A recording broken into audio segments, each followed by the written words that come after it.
dignitaries who are on hand, and you'll see the starting lineup there at the top of your picture. As Blake mentioned, Brendan Butterbean Queen with a new track record courtesy of the fresh asphalt that is on the front and back straightaway, laying down the Hedgecock Racing Pole Award with championship points leader, 4-time winner, and our most recent winner at a Speedway, Carson Quapple, starting in second spot. Lane Riggs, Connor Jones make up row 2, while Mason Diaz rounds out your top 5, and the rest of the starting grid will funnel across to the top of your ticker as the field begins to roll off on their parade and pace laps. And Eric, I know we have some business to attend to as well, courtesy of our friends of Granite Atlantic Ocean Resort. The giveaway for the free week-long vacation. By the way, over 1,700 people entered this contest. We want to thank you so much for that. But Aaliyah Wilson, number 117 is your ticket number. You are the winner of the free week-long vacation in Myrtle Beach, South Carolina, an oceanfront condo courtesy of our friends at Grand Atlantic Ocean Resort. So congratulations, Aaliyah Wilson. You have a date in Myrtle Beach, South Carolina. It is a week-long, and it is all free. So congratulations, Aaliyah, and thanks to everybody on Flow Racing and all of our partners out there who were a part of this, all the fans who entered. But Aaliyah Wilson, that's going to be a heck of a vacation next year on July 4th. And if you weren't one of the lucky ones to win that giveaway, head on over to GrandAtlanticResort.com and book yourself a trip and stay at what is certainly one of the most beautiful spots you can find in that part of the country. Let's hear from James Pike for a pre-race report. This is a long race. This is one of the longest races that we will have throughout the entire season of the 2023 Solid Rock Carriers Cars Tour. And there is pit strategy that will come into play. We will have at least 3 competition cautions, and during those cautions, drivers can either take fuel, rotate tires, or change tires. Can't do anything besides fuel or tires. You have to take one or the other during the stops. Now, so far as the tires are concerned, you have 2 that are available to you in the pits, and then the 4 that you start with on the car.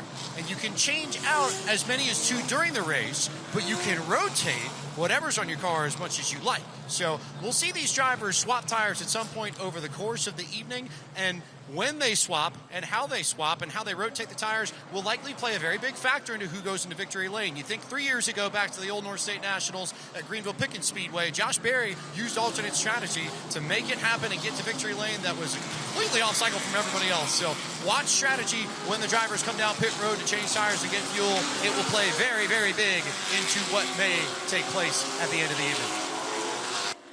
Certainly great note to keep in mind, James, throughout this race is the amount of strategy that is going to be able to come into it. However, we do have some developments down on the pit lane. One of the biggest stories coming into tonight was that the number 77 Chad Bryant racing machine was going to be piloted by Ryan Wilson, who, if you've been following us this year in the Solid Rock Carriers Cars Tour, suffered a concussion after a crash at Ace Speedway earlier on this season. Was so excited to be able to jump behind the wheel. He hopped into the seat yesterday for this number 77 team, but yet that number 77 group, you can see them down on the pit lane, and the hood is up as that team, Ryan Wilson's own team and Chad Bryant Racing as a whole, is going to work on that number 77, but unfortunately, time may be running out of the hourglass for Ryan Wilson as the 1-to-go signal has been given.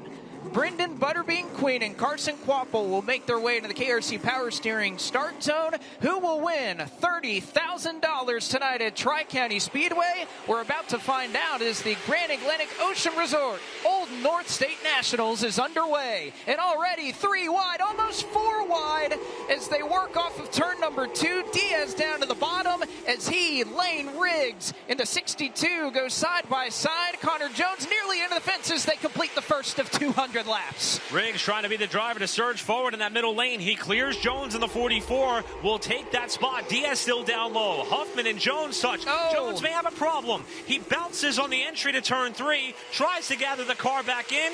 There's still 3 wide throughout the pack. Jones continues on. Yeah, Jones looks like he has a little bit of an issue after contact with Landon Huffman off of turn number 2. Huffman, though, not wasting any time as he catches up to the back of the number 24, Mason Diaz. We talked about his hot start, or his hot run here, rather, through the Solid Rock Carriers Cars Tour, and Brandon Pierce, for the second straight race, is falling back quickly through the field. Deke McCaskill working the inside of Bobby McCarty. Meanwhile, side by side up towards the front of the pack as well as the battles and fights continue all throughout the field. Here comes Lane Riggs in the KHI number 62 inside of the current point leader Carson Quapple, but Quapple gets that amazing drive off turn 2 and will hold on to the second spot for now. I think there are going to be a lot of fans in the stands here who are excited at Tri-County after the introduction for both Lane Riggs and the number 62 out of Bahama, North Carolina, and Landon Huffman. Perhaps no louder ovation than when that driver, the number 22, came on out, and they are nearly nose to tail. Riggs all into the trunk lid of Carson Quapple off the corner. Huffman trying to get some work down on the bottom. And again, this is a racetrack that Landon Huffman has been around a number of times. A native of the area in Claremont, North Carolina, has run a lot of Hickory, but it's not just Hickory that Landon Huffman's known for. He has competed many a times here at Tri-County as well. One of the things we talked about throughout the Pro Late Model race was keeping your momentum up, and the same can be said here for the late model stock car drivers, especially if you're in that high lane. But Landon Huffman has got the bottom line rolling.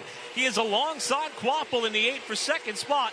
Butterbean continues to run middle of the road, but here comes that Autos by Nelson 22 of Huffman, potentially up to second. Huffman ran a couple of weekly races here with his family-owned race team that operates out of his backyard. He is up to second. Now to the inside of Brendan Butterbean Queen. Landon Huffman trying to lead his first laps in the Solid Rock Carriers Cars Tour. He'll look down to the bottom of turns 3 and 4, and he may have it as they approach the stripe, but Queen with a run up top. Battle is still on for the top spot 10 laps in. Huffman does not appear to want to take it easy at all early in the going in this race.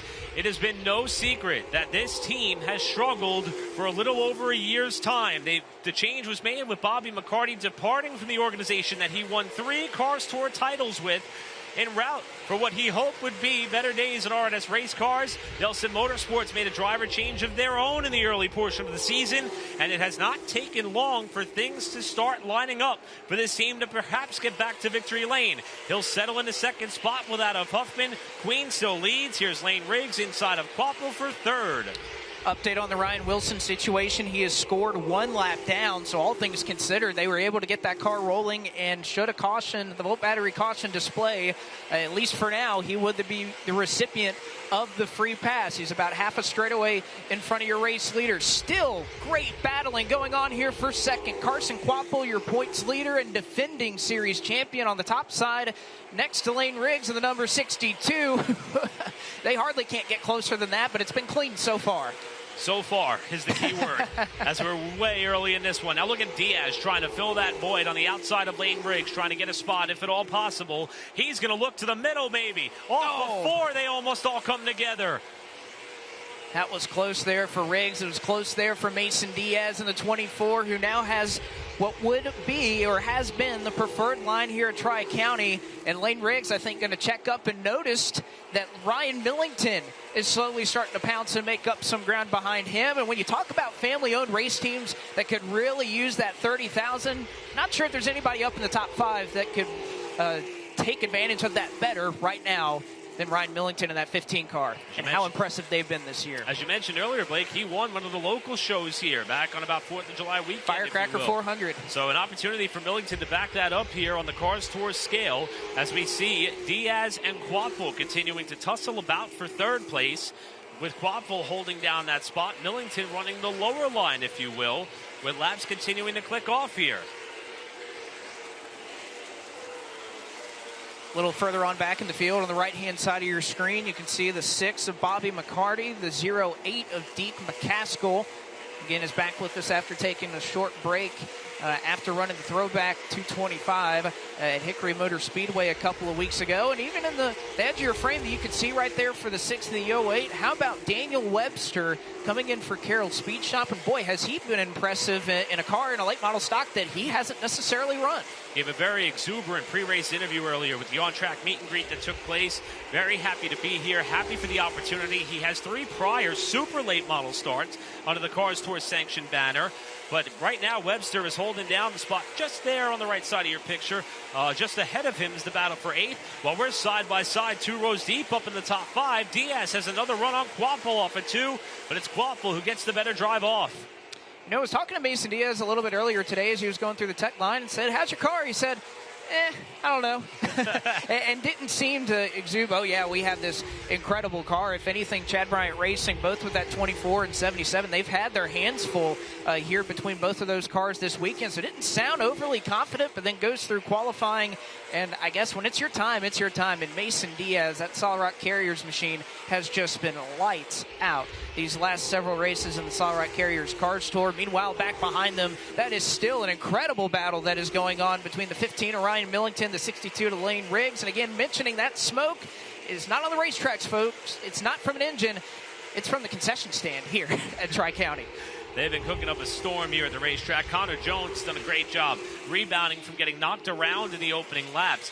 And this will be a good opportunity here as we are about to complete our 25th lap. To remind everyone that because of tonight's extra distance race, Pike alluded to this in his pre-race hit, we're going to see some changes as far as how pit stops can be inducted and when we will see the competition caution. We're halfway there. Usually in a late model stock race, it's 40 consecutive green flag laps. Tonight, the comp yellow will come out after 50 consecutive green flag laps if we get there, and we can expect the first of what will be 3 controlled pit stops to come in or around lap 50, lap 100, lap 150. That'll also be contingent on when the cautions fall as Quappel continues to hold on to this spot.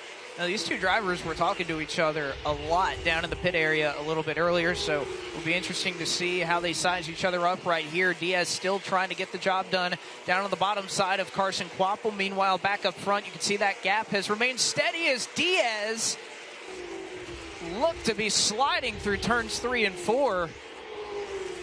I was wondering, and again, maybe it's just the lighting, but it looks like the fender may have caved in on the left rear of that Mason Diaz car. Diaz sets up again about a half a car length below the number 8 of Carson Quappel. Talked about the run that Diaz has been on with 3 consecutive top 2 finishes. Sandwiched in between the 2 runner-ups was the victory at Hickory Motor Speedway.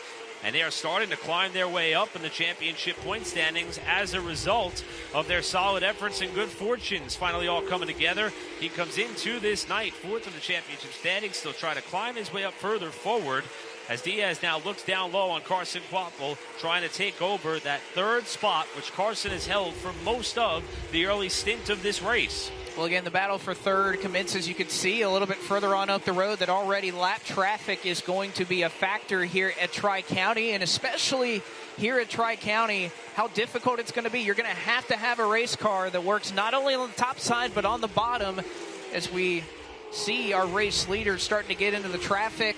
Lane Riggs falling back as Connor Jones, who again started up in the top 2 rows, trying his best to hang on. Car off the pace, turn 1. Sorry, Blake. That is the 45 of Jonathan Finley, who is slowed up in turn number 2 and was only about 1 car length up off the racing groove, and the Volt Battery caution will fly for the first time tonight with 33 laps in the books. Looked up and briefly saw the number 45 rolling gingerly there on that side of the racetrack. This is the 3rd start of the year for that of Finley. 2nd for this Alpha Prime Racing development number 45. And a solid run at Dominion, the site of Finley's lone Cars Tour late model stock victory, until he was involved in an incident late in the going.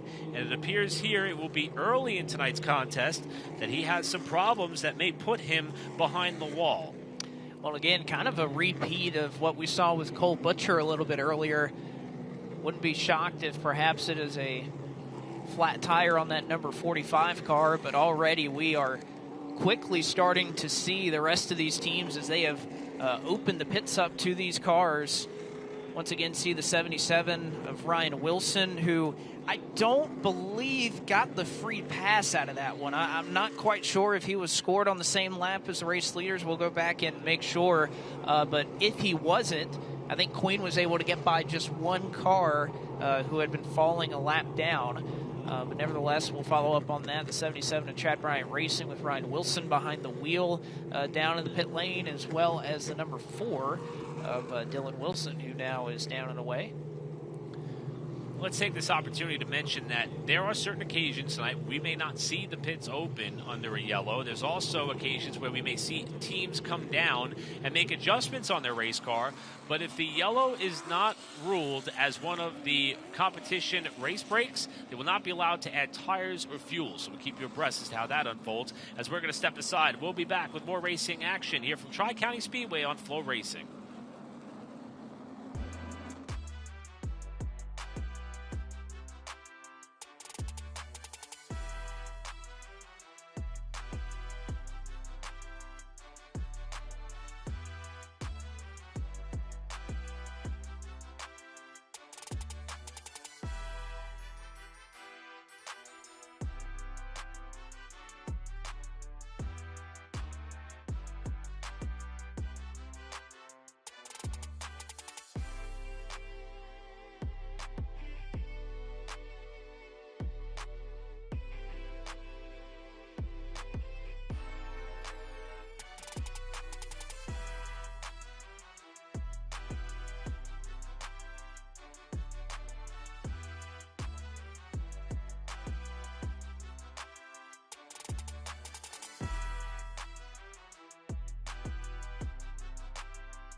Back with you here from Tri-County Speedway for the 7th time in Solid Rock Carriers Cars Tour competition. For the first time, it is hosting the Old North State Nationals presented by Grand Atlantic Ocean Resort. Blake McCandless, Eric Brennan, and James Pike down in the pit lane. And wow, you can see how much rubber has started to build up here, Eric. That's in the outside lane, but we also have some developments down in the pit as they have opened up the pit area, and several of our top contenders are taking advantage. Brendan Queen, your race leader, your second-place runner, and Landon Huffman, as well as Lane Riggs, who was up in the top 5 and a part of the mix down into the pit area. So what we are going to see is this looks like it will be one of the first controlled stops. That's why you're not seeing the crew members run immediately to the cars when they stop. They have to wait until the final car comes to rest, and then the teams will be given a go-ahead in order to start work on their cars. They will come out in the order in which they entered the area for service. The cars that elected to stay out will remain up towards the front portion of the running order, and it is a stop of this nature that they will only be able to add either tires or fuel. They will not be able to do otherwise unless it is one of the controlled pit stops designated by series officials. And you can see the go-ahead has been given to the race teams, and the trickery will commence. Let's get more from James Pike, standing by in the pit lane. The first of 3 opportunities for these teams to come down and at least to make changes here. It will be fuel for Landon Huffman. That will be the option. Remember, it is fuel or tires that you can take on these controlled pit stops, not both. So fuel is going to be the option for Huffman. They'll have tires to work on later. Meanwhile, adjustments going on the rear end of their machine. Down here right next to him, Chad McCumbee from McCumbee Elliott Racing. Looks like they are making a change to the left rear tire. So tire is going to be the call for McCumbee as some of these teams come down pit road. Everybody stuck here on the back. Also, going to look here at Jonathan Finley's car. Jonathan, do you have any idea what happened here with the motor? Honestly, just came off tune. It started misfiring, kind of like it did a couple weeks ago. Well, a couple months ago, actually, back at Ace. Had the same similarities to it. Just started misfiring. You know, I didn't really want to tear it up anymore. That's why I kind of stopped where I was, and I just shut the motor off. There's no sense in blowing motors up and throwing holes in pans and out of the side of the block, especially nowadays when you can't get a damn thing. A tough break for Jonathan Finley. So to summarize, fuel for Huffman, tires for McCumbee, and a misfiring engine for Jonathan Finley that has put him and the Alpha Prime development car out of the race early. You can see right there why there's so many controlled stops. It is a busy place here down on the front stretch here at Tri-County. They're not pitting these cars on the back straightaway. You take that turn to the back stretch, that is going to be the end of your night. And so it is tight confines down here, which is why everybody comes to a complete stop. And you can see they're pitting just mere feet away from one another. You can even see Landon Huff and Chad McCumbee part nose to tail. We saw a little 4-wide between Dylan Wilson, Jacob Hefner in the 95, Daniel Webster in the 57. So a lot going on here down in the pit area. You can see Finley taking the walk around his race car. And, you know, for Jonathan Finley, I got to say, it stinks to have that type of rotten luck, but also shows a sense of maturity that you know that you may have an issue and you're not going to push it any further. There's no sense in, like he said, pushing the issue there when the problem could get much worse. And that is part of things nowadays with being able to get parts and pieces. Not always is the easiest thing right now in this day and age. Yeah, that's a really good point. And I think that's another reason why we look at the way that the late model stock schedule unfolds. And even though most of the drivers, I think, in tonight's field are under the impression this could be a physical contest, and we don't want to hype up the potential of seeing some torn-up race cars, because that is not by any stretch of the imagination what these drivers or teams or organizations need. But let's not forget, while the Pro Late Model teams have until October 7th to get back out and ready under the Cars Tour sanction, the Late Model stock teams have to be ready for Wake County just 1 week from tonight. We're going to be back in action on that little bull ring for a bit of a physical tussle. So there is not a big turnaround. There's not the several weeks off in between this race that means so much and the next obligation on hand for the 2023 schedule at Wake County. And as we mentioned several times, this was supposed to be an off week for the late model stock teams, but because of the rain out in May, this became the weekend that was available in large cooperation with several tracks and entities in order to put that forth. But it has put a pretty big marquee event in a place or in a spot on the schedule where there's going to be a quick turnaround. Depending on how the remaining 168 laps unfold, could be a lot of work in store for some of these race teams in the coming days. Let's hope not. Well, some work down in the pit area for sure, as Dylan Wilson, we're hearing a track bar adjustment for that number 4 team, as well as in addition of fuel and a track bar adjustment for the number 62 of Lane Riggs, as it looks like just about everybody has filed their way off of the pit lane. I think that face says it all. A disappointing night, ending before he would have wanted for Jonathan Finley. You still see in the background the number 77 of Ryan Wilson, who again is not down, at least to my time in scoring, is not down any laps right now. Again, barely made it out for the start of the race, and at least, it is still indeed on the lead lap. You can see the number 19 of Jeremy Mayfield. They've been struggling with that race car and some gremlins that they've been having to work through pretty much all weekend, but good to see Jeremy back out here after his first start at Caraway. Unfortunately for him, technical gremlins, mechanical failure took him out of that race, but good to see Jeremy Mayfield back out here, who was really excited to be getting back to his roots and getting back to late model stock car racing. Again, he's been moving around a lot, running super late models. He won a set of twin races earlier this year in the Great National Super Series here at Tri-County. But good to get back to late model stock car racing, which again is part of his roots growing up in the Nashville Fairgrounds. Stories aplenty all throughout this heavily populated field with still 168 laps to go. The officials now working diligently in order to get the cars back in the proper running order. We mentioned the controlled stops and the fact, as Pike mentioned, they can only add either tires or fuel, not both. And of course, they can make adjustments while they're down there as well. But with that, we have to take all the cars that elected to stop and put them back in the order in which they were at the time of the stop. So that's the additional pace laps, the reasons for the additional pace laps that are unfolding right now, as our officials are working diligently to verify that the running order is correct prior to hitting the choose. That work goes on, and it's pretty rapid fire, Eric, when you talk about the amount of anticipation and building up to this race. You get 30 laps in, and you see there's action all over this racetrack. Drivers using every single lane and fighting throughout this field. And then you have kind of these long pauses that, it gets hot behind the wheel of the race car, especially during these long breaks.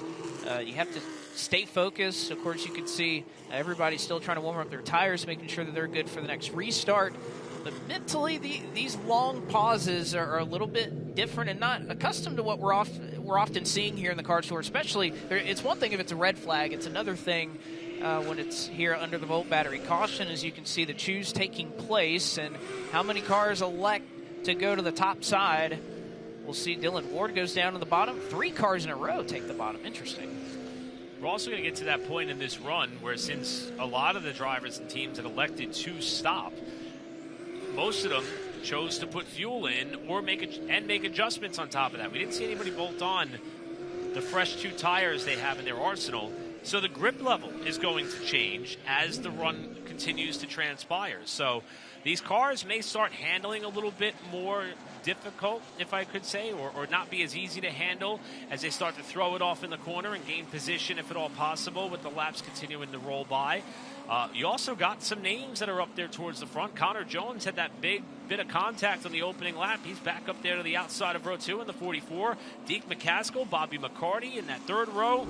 But it'll be Carson Quapple and Mason Diaz. The top 2 cars have elected to stay out after Butterbean came down for service. Well, again, they get the track position now, but eventually that's going to work the other way. So if you are these cars that came down already, how are you kind of thinking of approaching this? We'll find out as they work their way into the KRC Power Steering Restart Zone. Carson Quapple and Mason Diaz, your 2 most recent winners in the Solid Rock Carriers Cars Tour, will get us back underway with 168 laps to go in this $30,000 to win Old North State Nationals. Yo, Ryan Millington and Connor Jones made slight contact. That upset the 44 going into 3. He bounces off of McCarty. Jared Fryer to the inside to make it 3 wide and gain 2 spots in the process. McCarty was put in a bad situation. Trouble, turn 1. Got a car turned around in the first corner. Dylan Wilson. And a couple of more are going to be collected in it as well. 3 cars in total. Webster was the first to go for the slide. Gentry. Oh, no. And the number 97, one of the Knipes in the field, is torn up. That's DJ Knipe.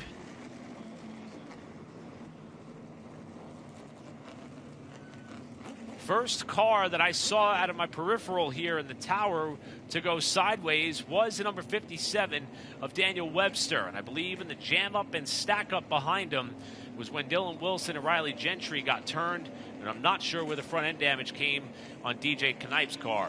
Well, again, Webster was running up in 18th, so you see the issue that he had. Imagine there was a little bit of contact there with the 97 of Knipe, and Gentry and Wilson pretty well far behind this in terms of position, so it was obviously a reaction for both of these teams. And I was able to catch up with Riley Gentry earlier, was so excited to be out here and running in this tour, and really was just enjoying himself. Again, that team, family-owned operation, was just happy to be here and was looking forward to racing at a racetrack that he hasn't had all that much time at. Yeah, and I had to. We mentioned walking away from that conversation that Riley is someone who just could not eliminate the smile from his face to be here as he started to prep that car for his qualifying run. As you see the work continuing there on the number 97 of DJ Knipe for Dwight Huffman Racing, and what was still adorning a bit of a throwback paint scheme from their go-around at Hickory Motor Speedway. Came out to run with us at Ace as well. As a matter of fact, the number 97 of Knipe, their only start with that organization was at Hickory. They gained 11 spots to finish up in the top 15, and it looks like they may not be as lucky tonight as they remain on the pit lane, and they don't appear to be too frantic to try to get that car back out there. Now you can see the damage done to the bodywork of his number 97. Dylan Wilson has brought the car down to the attention of his crew, although it doesn't look like he really hit anything. Ended up spinning around, but don't believe that visibly as he was going around that we could really see it. You can get a good look at it right there, and it doesn't look like there's too much damage on the number 4 car. It's just a procedural thing to make sure everything was okay. I think they're going to let him roll, yeah. So Dylan Wilson spun around, but doesn't look like he's any too worse for the wear as he makes his way by the Knipe machine on the pit lane. Wilson will rejoin the field, still wearing that Bill Clemens throwback that won him the $500 courtesy of Flow Racing, as well as the additional body that comes with that prize after it was voted as the best looking throwback car back at Hickory. And there we saw, we kind of touched on this earlier, Daniel Webster out of Brooksville, Florida, got the call from Carroll Speed Shop to get the opportunity to run this car earlier this week. And he is the one who appears to suffer the second most amount of damage in that stack up, with 4 cars unofficially involved. The first time that Webster's been out is run a trio of races here in these super late models. They used to run in the Solid Rock Carriers Cars Tour. Ran at Hickory and Bristol in those super late model starts, but I was looking forward to the opportunity and been really fast this weekend too with Carroll Speed Shop. Again, not used to late model stock cars. As you can see, the one to go from Brandon Willard, as well as much of the confetti from Meadowbrook Victory Lane a little bit earlier that has pretty much been undisturbed at the bottom of the racetrack on the front stretch. We're going to be adding a lot more confetti to that pile in about 167 laps time. But Mason Diaz is going to get a second go of it here on the bottom. He elects the inside of Carson Quapo. Quapo got a great launch off of turn 2 on the last restart. What's going to happen this time? We will find out. 167 laps to go here at Tri-County. Pace car, the GXS Wraps pace car, will dive down to the safety of the pit lane. KRC Power Steering restart zone. Quapo gets the launch, and he will have the race lead down into turn number 1. He'll be clear of the 24 Mason Diaz. Fryer, a little bit of a checkup behind him as they look to go 3 wide. It's the 10 of Caden Honeycutt on the bottom. Honeycutt sailing it off down to the bottom. It's McCarty up top in the 6, Fryer in the middle in the 14, and his first race back since being awarded the victory at Caraway. Connor Jones now maybe the 3rd car up to the outside. He's got a couple of donuts on his 44. Made the move back to Mike Dorn Racing, did that of Jones. He rounds out the top 5. Millington the 2nd. McCaskill outside of Diaz for 3rd.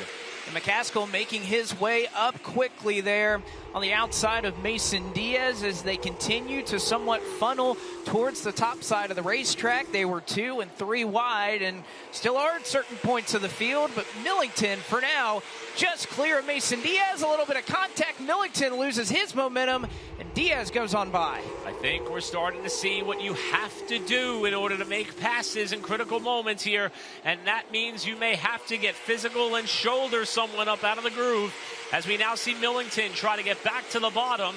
Diaz 2nd, McCaskill getting a big run outside of the 08. Millington was clear and pulled down, ran way low in turns 3 and 4. That kind of allowed McCaskill to be able to get this run on the top side.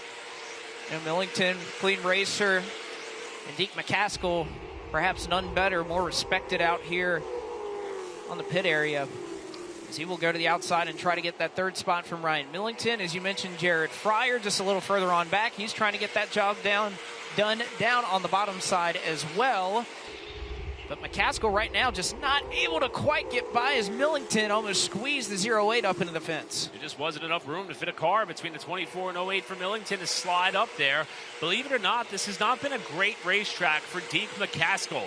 He won the pole here back in his championship-winning season in 2016, but this is his 7th Tri-County start, and prior he only has 2 top 5 finishes.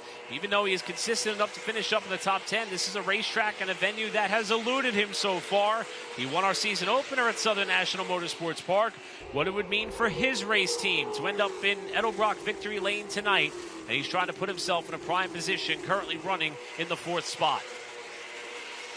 That side-by-side battle between the 14 of Jared Fryer and the 6 of Bobby McCarty. And again, Fryer, a part-timer in the Cars Tour so far, but it has not slowed him down. Ran top 3 at North Wilkesboro. Of course, had that win just a little over a month and a half ago or so at Caraway. And it's good to see Jared Fryer back out here in the Tour, but has definitely made his presence felt in his few starts here. The 2020 champion just in front of Caden Honeycutt, who may have brushed the wall there just for a moment off of turn 2. They look 3 wide with McCarty and Cade Brown. And oh, by the way, I believe that is the first car that elected to come down and pit is Landon Huffman behind the 23 of Cade Brown, who he has raced many a times at Hickory Motor Speedway, and Bobby McCarty. Nice to see Cade Brown back out in Cars Tour competition. The only other 2 times we saw him, Hickory Motor Speedway. Most recently, finished 2nd after beating and banging with Mason Diaz en route to what was a thrilling finish after leading most of the laps in the race. Ironically, it was he and Diaz who were nose to tail in the tech line. They just couldn't get away from each other. But Brown is putting on an impressive performance right now inside of 3-time, whoa, he got loose there, 3-time Cars Tour titleist Bobby McCarty outside in the 6. And that's one of those situations right there. You're Cade Brown. You have a little bit of a slip-up. Are you going to be clear of McCarty and of Huffman at the same time to be able to get up to the top side? And it looks like, indeed, he is, but not for the moment. He still has a nose just up along the left rear quarter panel of Bobby McCarty. Left side of your screen, you still see that battle for 3rd. Now it's the battle for 2nd as Millington has looked awfully strong in that number 15 car and has run strong at many racetracks around the area. Hickory Motor Speedway, of course, where he's a former track champion. We mentioned how much experience he has at Ace Speedway. And of course, Tri-County, another track that the Millingtons know very well and has performed very well in the past, doing it yet again here in the Solid Rock Carriers Cars Tour. Well, that fight continues for second. You see them closing up on Carson Quapple, the race leader. Right side of your frame, Landon Huffman taking a line that I haven't seen many drivers try. He barely had the left side door, scrubbing the concrete in 3 and 4, trying to hook the bottom and make this 3-wide move on Cade Brown and Bobby McCarty. This, the fight for 8th position.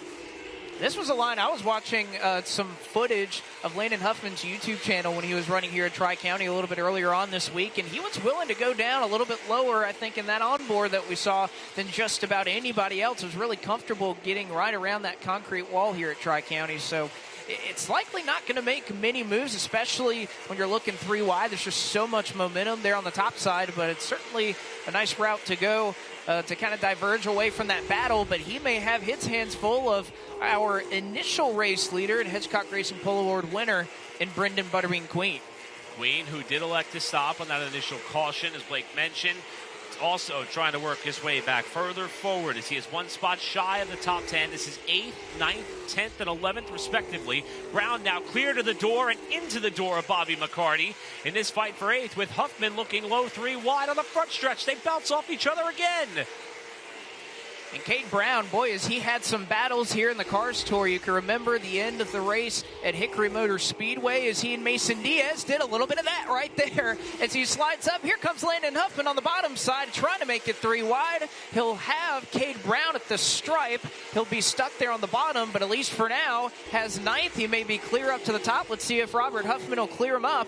And it looks like he does, but not so yet. He's trying to get Bobby McCarty in the 6 as well. And all that work by Cade Brown to make the bottom work on McCarty all goes for naught by virtue of the big slide getting into turn 3. He's now under fire for Brendan Butterbean Queen in the 03. Oh, Brown caught the wall off turn 2 that time as they came out of 2, with Landon Huffman trying to cement the pass on the former driver of this 22 car and Bobby McCarty. Again, single file up front. It is still Carson Quapple, who holds about a 0.4 of a second lead over Mason Diaz in 2nd spot. But a move up the road for Landon Huffman and Brendan Queen, who, again, this is kind of the balance here, Eric. How aggressive do you want to be? You know you already came down, you took fuel. Of course, this is a 6-tire race, so you have the potential for that a little bit later on as well. But knowing that, you know, pretty much everybody in front of you, they're probably going to have to pit at some point.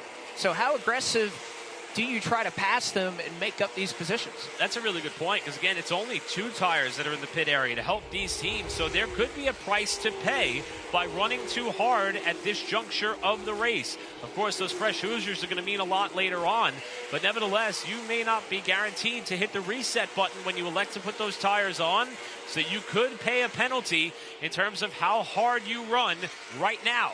Carson Quapple, the race leader, inside of Dylan Wilson and Jeremy Mayfield as he has caught the tail end of the lead lap pack. Quapple and Mayfield side by side. What year is it? 2023 as Mayfield brushed up against the outside wall. You can see a little bit of smoke there off of Carson Quapple. And this is really an opportunity if you are Mason Diaz. You can see him working to the frame. How you can work this lap traffic, which will typically go to the high side and get out of the way. It won't be much of an issue, but especially here at Tri-County, a lot of these lap cars are probably going to elect to go up to the top side and probably slow down the pace of these leaders just a little bit. As you can see, Riley Gentry, again, gets out of the way, allows Quapple to run his line, but again, it's going to allow Mason Diaz into the fold.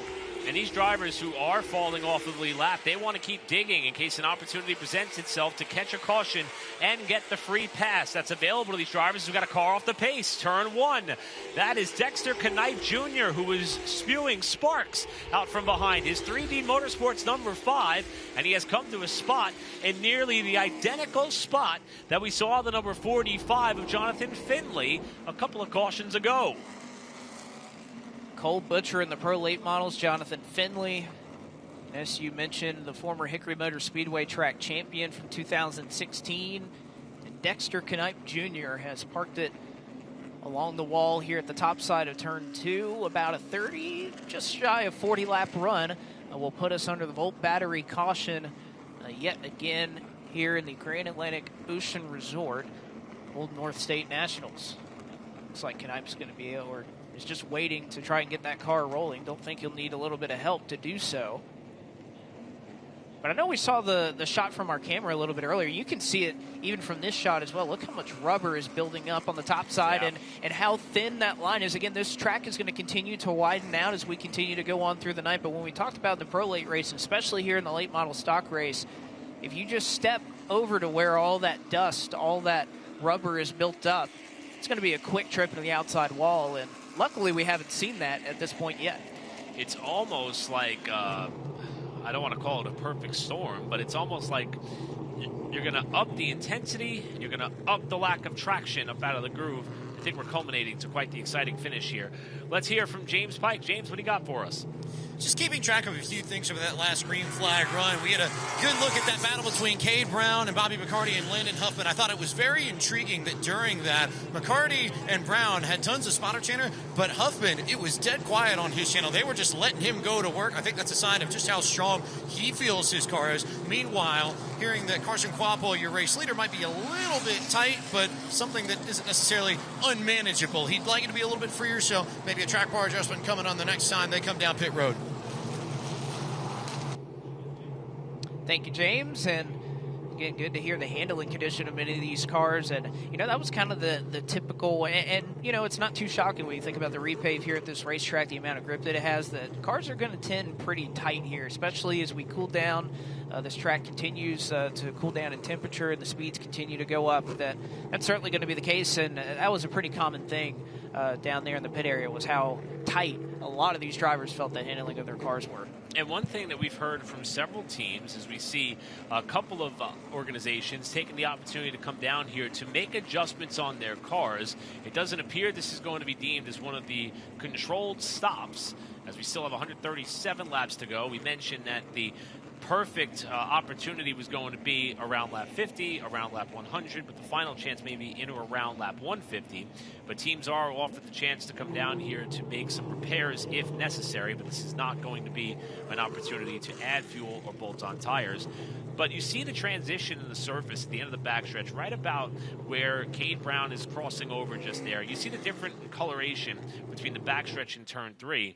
And drivers have said that on each end of the racetrack, entering turn 1, entering turn 3, exiting turn 2, exiting turn 4, that the transition has created a bit of a bump or a place for the car to kind of undulate a little bit, whether it dips down into the corner or hits a bump coming off the corner.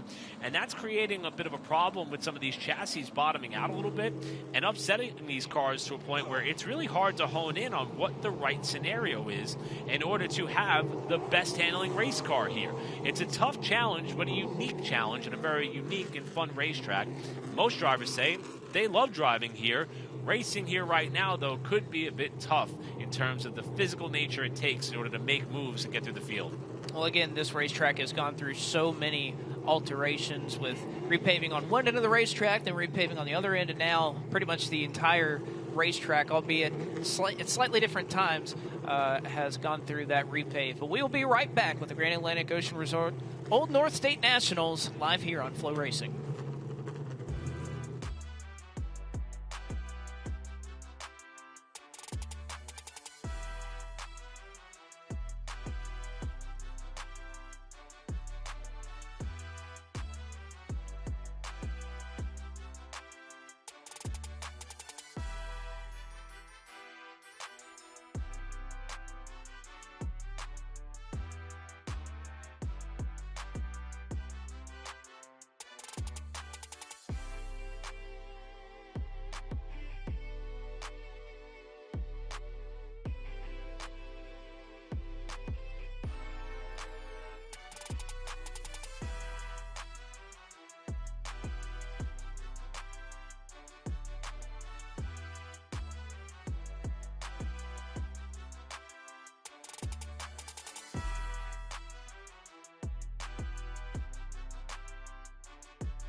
Back with you here at Tri-County in perfect timing. They have just allowed the crews to go to work on these cars.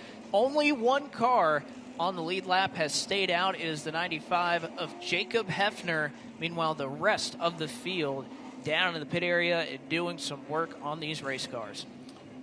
Well, with that, we have seen Carson Quapple run very well so far tonight, looking for his 5th win of the season. Let's learn more about his night. Hey, Pike, what you got? Yeah, it was a busy last few laps there under the yellow for Carson Quapple. They weren't necessarily certain that they were going to get the competition yellow, but they talked about it and they decided, hey, you know what? We'll throw some fuel in it. And Carson said, let the extra fuel be the adjustment to tighten up the car. If anything, when we run it down, I'd rather be free and manage it from there than have to manage a tight race car. So fuel the call here this time around for Carson Quapple. They'll still have the tires available as well, but it's fuel this time for your race leader. Thanks, Pike. And we can see that the initial decision was to leave the pits closed as we retrieved the number 5 of Dexter Knipes Jr.'s car from turn 2. Once they got that car back around to the pit area, they elected to call this the controlled opportunity, or the opportunity for a controlled stop. You see the fuel going in for our current points leader in Carson Quapple. And again, 137 laps to go, but you look out of the racetrack and I wonder what the 95 and that Carroll Speed Shop team has to be thinking right now, with everybody electing to come down and do some form of work on their race cars under this controlled caution. But we've seen this many a time. Jacob Hefner and that 95 team, they have been one that has tended to favor when we've had races that come down to strategy, some of the alternate strategies, and at the very least, he's going to be the race leader when we eventually get this thing back going. So you get that track position, you get to see how your car handles out there in clean air. So perhaps not a bad call for the 95, who, again, did come down the pit lane, the first controlled caution that we had. In his only other Tri-County start, Hefner rolled off in 8th, finished 6th. That was last year in 2022. And he's coming off of back-to-back 7th-place efforts at both Hickory Motor Speedway and at Ace Speedway in what has been a topsy-turvy year for Hefner. It appears as though that they are either running in the top 10 or driving up through the field, or unfortunately end up either with a mechanical problem or on the rollback of something not of their own doing. So a unique strategy for the Dallas, North Carolina native, as we see Mason Diaz, one of the front runners, getting released from his service area. And again, the cars will re-enter the racetrack, and the officials will work to put them back in the running order in which they were stationed or positioned at the time of the caution. Minus the cars that stayed out, they'll be able to leapfrog everybody who stopped for service, with, as Blake mentioned, Hefner being the lone soldier there.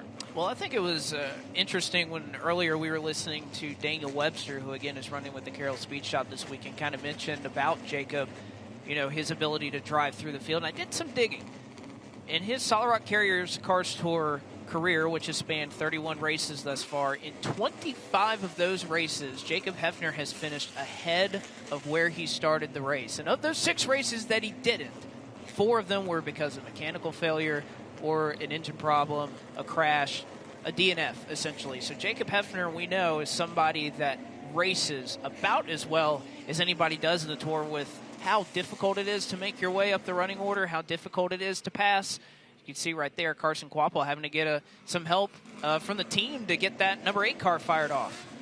They're trying to make sure that that car will fire here before let's see here. I would assume they're going to have the availability to push it all the way to the end of the pit lane without needing the assistance of a push truck, but they are still having a hard time getting that Junior Motorsports number 8 fired. There's a couple of more cars trying to get off the pit lane behind them, and they're going to run into the 09 of Riley Gentry, who has stopped at the tail end of the pit lane, possibly being held before he can be released to get back out on the racing surface.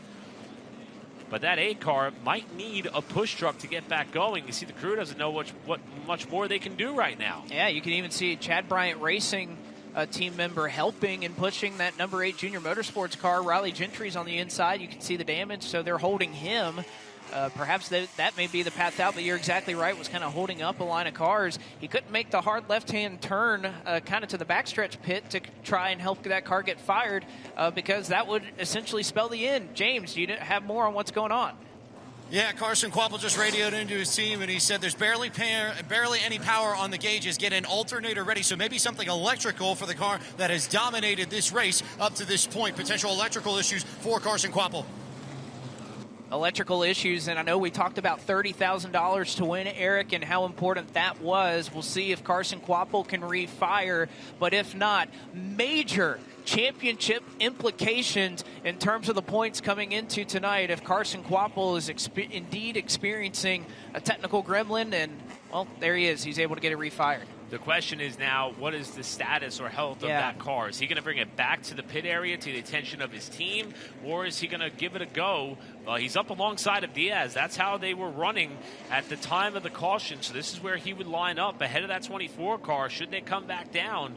And I guess we're about to find out what Kvapil is going to do after having about a half a lap of rolling pace to diagnose this problem, and he stays out. So evidently, if there is an electrical problem with that car, they're going to have to find out or attend to it later in this race. He's going to reassume his position as the first car off the pit lane, behind that of the only car that stayed out in Jacob Hefner, with Mayfield in the 19 going to be one of the cars that was off the lead lap. Well, again, at least one more controlled caution is ahead, should anything need to be done for that number 8 car. And of course, with the fact that we're going to reline up in the order that they came down to the pit lane, he will indeed inherit what would be the second position behind, again, the lone car to stay out in Jacob Hefner. Hearing another thing down there from the Kvapil team, turn all the fans off.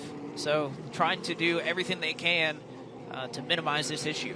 And that may impact the handling of that car. If you have to turn all fans off, which would also encompass perhaps cooling the right front of that race car, it could change how that car handles, and we may not see the equivalent pace that we have all night long if that is a directive that he's been given, and if that car can go the final 137 laps. So thanks to James Pike for passing that up along to us here, as evidently there's still some concern in that A camp. There is some concern, and see how they line them up here. Again, Jeremy Mayfield did stay out, but at least according to what I saw in timing and scoring, I believe he was put one lap down before we got lined up. So perhaps some proceedings, if he will have to go to the tail end of the field here. And again, timing and scoring, since we freeze the field with timing and scoring as far as that is concerned under these caution flags, that is why you see that Carson Kvapil at the moment scored as your race leader with Diaz in second. We haven't refreshed to see the number 95 of Jacob Hefner jump to the top of the charts yet, but indeed that will happen when we get the green flag. Report from James Pike down in the pit area is that the radio communication between Carson Kvapil and that team seems to have turned to more of a relaxed tone. The dialogue there is they think they're going to be okay. So time will tell in the nature of about 137 laps time.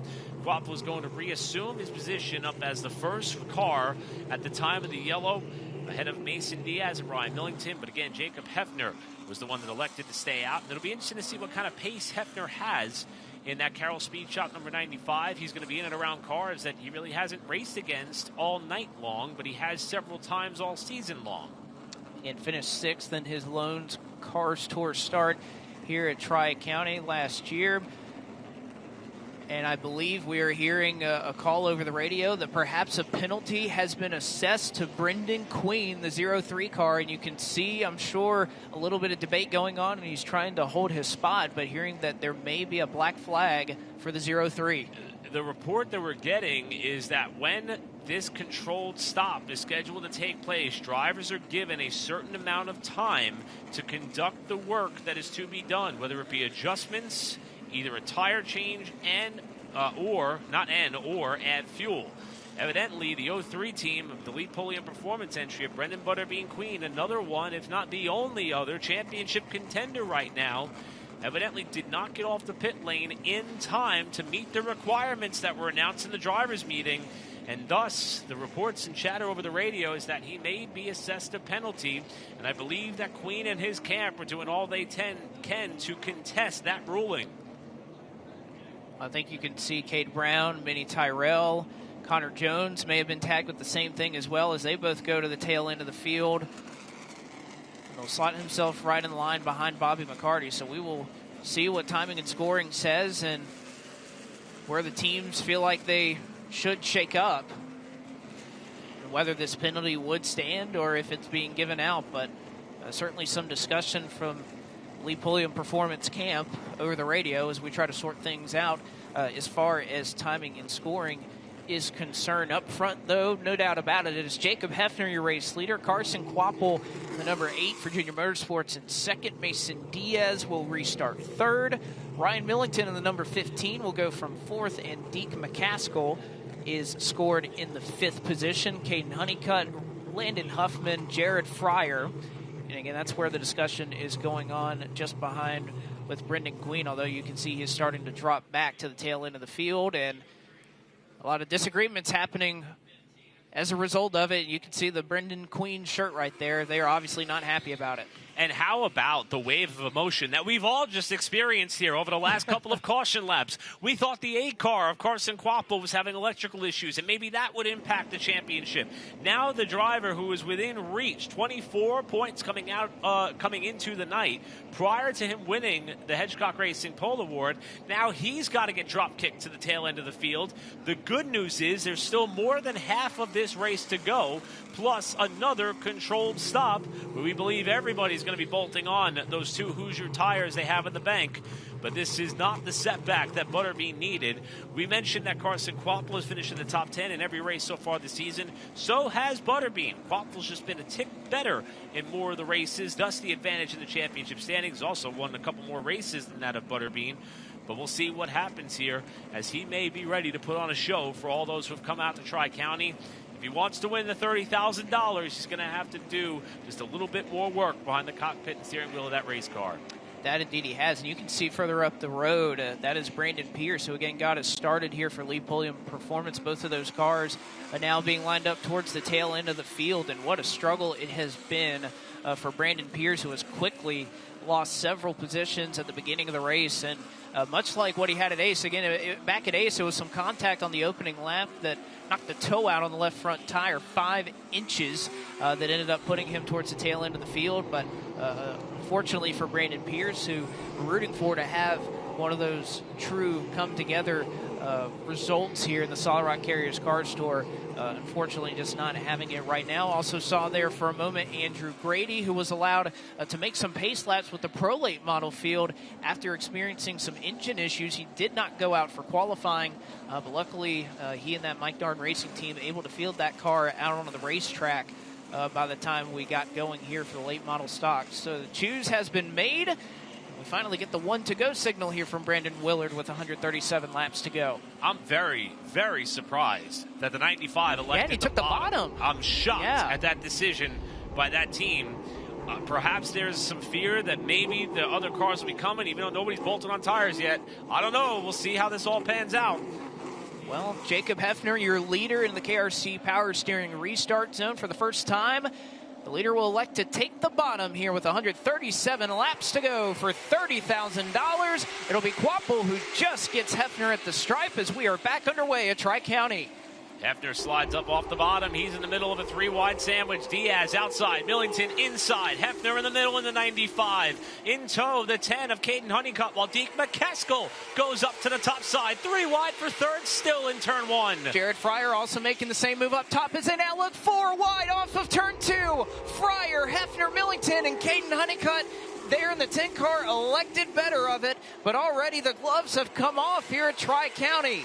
Hefner finally finds a room to slide into in order to get up to that top groove. Now he's going to try to pull back alongside of Millington with Bobby McCarty just behind Hefner in the 6. Now it's Honeycutt kind of trapped to the bottom side. Huffman in the red 22 just behind as well as they continue to go door to door about 3 rows deep down the main straightaway. Millington going to try to complete the pass on Jacob Hefner, who has not been able to hold his position at the front of the field, at least for now.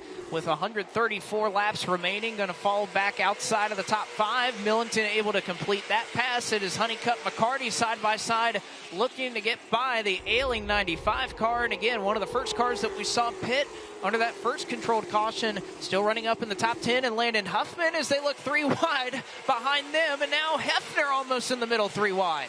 Boy, Hefner there almost came up across the left front fender of Bobby McCarty as they came off 4. The 3 of them nearly come together yet again here at the end of the back straightaway. Honeycutt making some hay on the bottom side, slides up in front of not only Hefner but almost McCarty as well. A scattered 3 wide once again in turn 2, and just how these drivers are able to run 3 wide, mere inches off of each other. So impressive that so far we keep it rolling. Honeycutt able to complete his move on Bobby McCarty to make his way by up into the 6th spot. Meanwhile, McCarty trying to fend off Landon Huffman, Jacob Hefner, who was once again losing another spot to that number 22 car. How about Ronnie Bassett Jr. doing a great job tonight, rounding out the top 10 in that 0-4. We had a quick glimpse of him there as he tries to catch this battle between Landon Huffman and Jacob Hefner. And they have caught Bobby McCarty. And then a gap back to Bassett, who leads the 10th spot charge just behind him, as here comes Millington and Fryer trying to have a tussle for 4th position in turn 1. And 2 drivers that are very comfortable at Hickory Motor Speedway. Ryan Millington, Landon Huffman, even Cade Brown a little bit. We've seen a lot of those Hickory drivers running really low at this juncture of the race and being able to make that low groove work. Millington able to do that just now, as you see on the left-hand side of your screen, side by side with Jared Fryer, Landon Huffman, Bobby McCarty. As Huffman, what an impressive run he has had, and catching up with him a little bit earlier on in the week, just how much it has meant to him to have this extra seat time with Nelson Motorsports. We've chronicled that the things are really starting to click here with this race team, but I think even Landon Huffman will admit as a driver that I have not had the ability to have this much seat time over the course of my career. It has made me a better driver, working with different people and not just on my family-owned race team has helped him so significantly. And I think that's part of what you're seeing too, not just the development of a race team, but the development of a driver as well.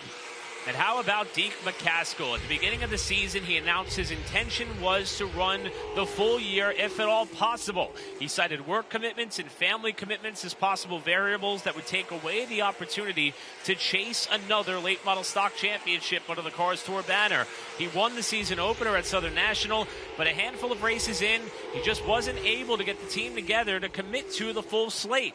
He's been able to pick and choose some of the races he's been able to run. The Raleigh, North Carolina native, each and every time he shows up and unloads off the trailer, he is immediately penciled in as a threat to win and a contender on the night's racing action. He's currently running in 3rd at a racetrack that he has never won at despite having a pole, and he is all over one of the hottest drivers on the tour right now in Mason Diaz for 2nd spot. Well, again, had every intention of running all of these races, but his job as a mechanic has been what has kept him busy and not in the lineup every time we've run in the Solid Rock Carriers Cars Tour. A little bit of a wiggle there for Deke McCaskill as the Southern National Motorsports Park winner from earlier this year will try to chase down somebody that works at Southern National Motorsports Park in Mason Diaz.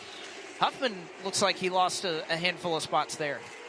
Honeycutt, Jared Fryer all in a big knot as they come off of turn 4. This is actually the battle for 5th, so Huffman into Caden Honeycutt there.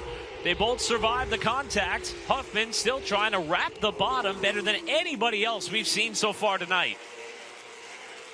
Well, again, this is a racetrack, and even talking with Landon Huffman earlier this week, again, he said that this is a racetrack where you can go where your car is able to work, and right now that number 22 just wrapping the bottom so well. And not only is he able to go down there and maintain, he's able to make passes, which that's an entirely different thing when you have the momentum building up on the top side. He's able to go down here, kind of take advantage of the fact that Fryer may be slightly slower than Honeycutt, who looked to shoot the middle there for just a moment.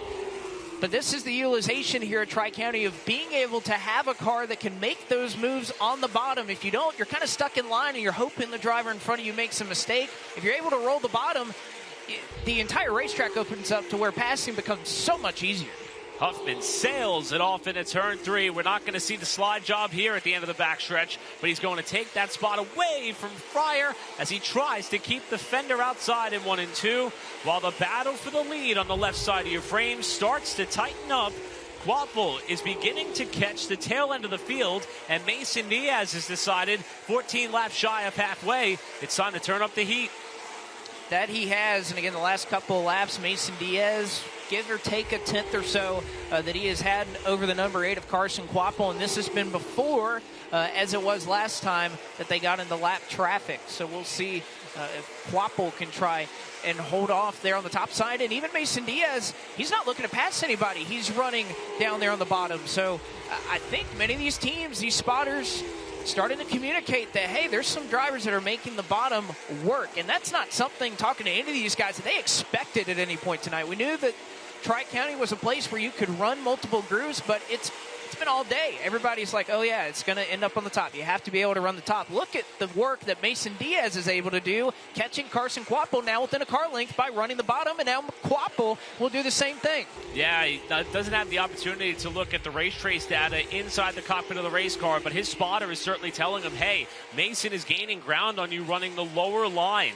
Maybe that year to 2 year age difference in asphalt on each end of the racetrack is allowing these drivers an opportunity now to test the grip level on the bottom side, as Quapple now looks inside of Jeremy Mayfield to put him a lap off the pace.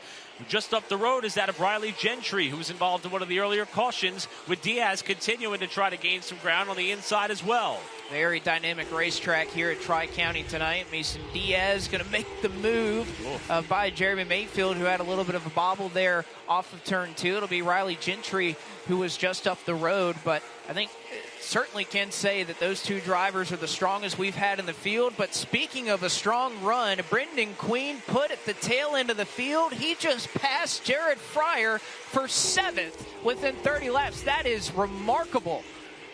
Consecutive green flag laps since the last caution. No help of a yellow. Brendan Butterbean Queen is driving like a man possessed, and he has already caught the back end of Caden Honeycutt. That would be for 6th. Landon Huffman holding down the final spot in the top 5. Butterbean doesn't care about the penalty. He's going to drive himself back up to where he was at this rate. Fastest 2 cars on the racetrack that last lap, the 22 of Landon Huffman and the 03 of Brendan Queen, as he is rolling along the bottom, trying to get by the number 10 out of Aledo, Texas, in Caden Honeycutt. And Brendan Butterbean Queen right now just cannot be stopped. Was faster than the rest of the field by over a 10.5 in Hedgecock Racing pole qualifying. And now the speed and pace of that Lee Pulliam Performance 03 put to the test by virtue of the penalty that drop kicked him to the tail end of the pack. All the while, his championship rival that he is chasing in points continues to dominate up front ahead of Mason Diaz, who has worked his way up to 4th in the standings. And with Connor Hall not being here tonight, this may be the opportunity for Diaz to insert himself into the title fight with only a handful of races to go. Over the course of this run, this is the tightest that the battle for the top spot has gotten as they approach some lap traffic just up the road. And Dylan Wilson, native to this area and has run many times at this racetrack, as well as Cameron Boland, who's just up the road. Diaz going to get a run, slides off the corner. He really tried to arc it, and Dylan Wilson has to check up to not get into the back, or the side rather, of Mason Diaz. The problem for the top 2, most notably for that of Carson Quapple, there are some side-by-side battles going on right in front of him. Here he comes up to the backside of Boland, coming to the iRacing halfway award. It will go to that of Carson Quapple, but you've got Chase Burrow down to the bottom of the 5 of Dexter Knight Jr. Boland almost catches the wall. This, the battle for the lead. And indeed he is. The man that donned the red, white, and blue iRacing colors last year will be your iRacing halfway lap leader award winner. Did not accomplish the feat at Ace, but is able to do it here for $500. Of course, he is chasing the 30 grand when it is all said and done. Down to the bottom of Knight, Mason Diaz with a huge run as they come across the stripe. 98 laps to go. Lap traffic is side by side. Diaz has the run, though, off of turn 2. Does he go high or does he go low? He's going to elect to go to the top side of Carson Quapple. He's at the very least going to start on the top side. Thought he was going to angle the car down to the bottom off of 4. Quapple still can't get around Dexter Knight Jr. in the 5, who's back on the racetrack after the most recent caution. Chase Burrow in the 8, Andrew Grady in the 1, all out the windshield of the race leader. As now here comes Diaz in the middle of the racetrack, but he gets sideways as he gets back to the power. Yeah, you can see that Diaz is, especially down in 3 and 4, is really trying to build that runoff down the front straightaway, but it just has a little bit too much cut in that car right now. A report from James Pike a little bit earlier that he did feel a little free before that competition caution. They made a track bar adjustment on that number 24 Chad Bryant racing machine. Still side by side in front of Quapple as he's finally able to get by Knipe.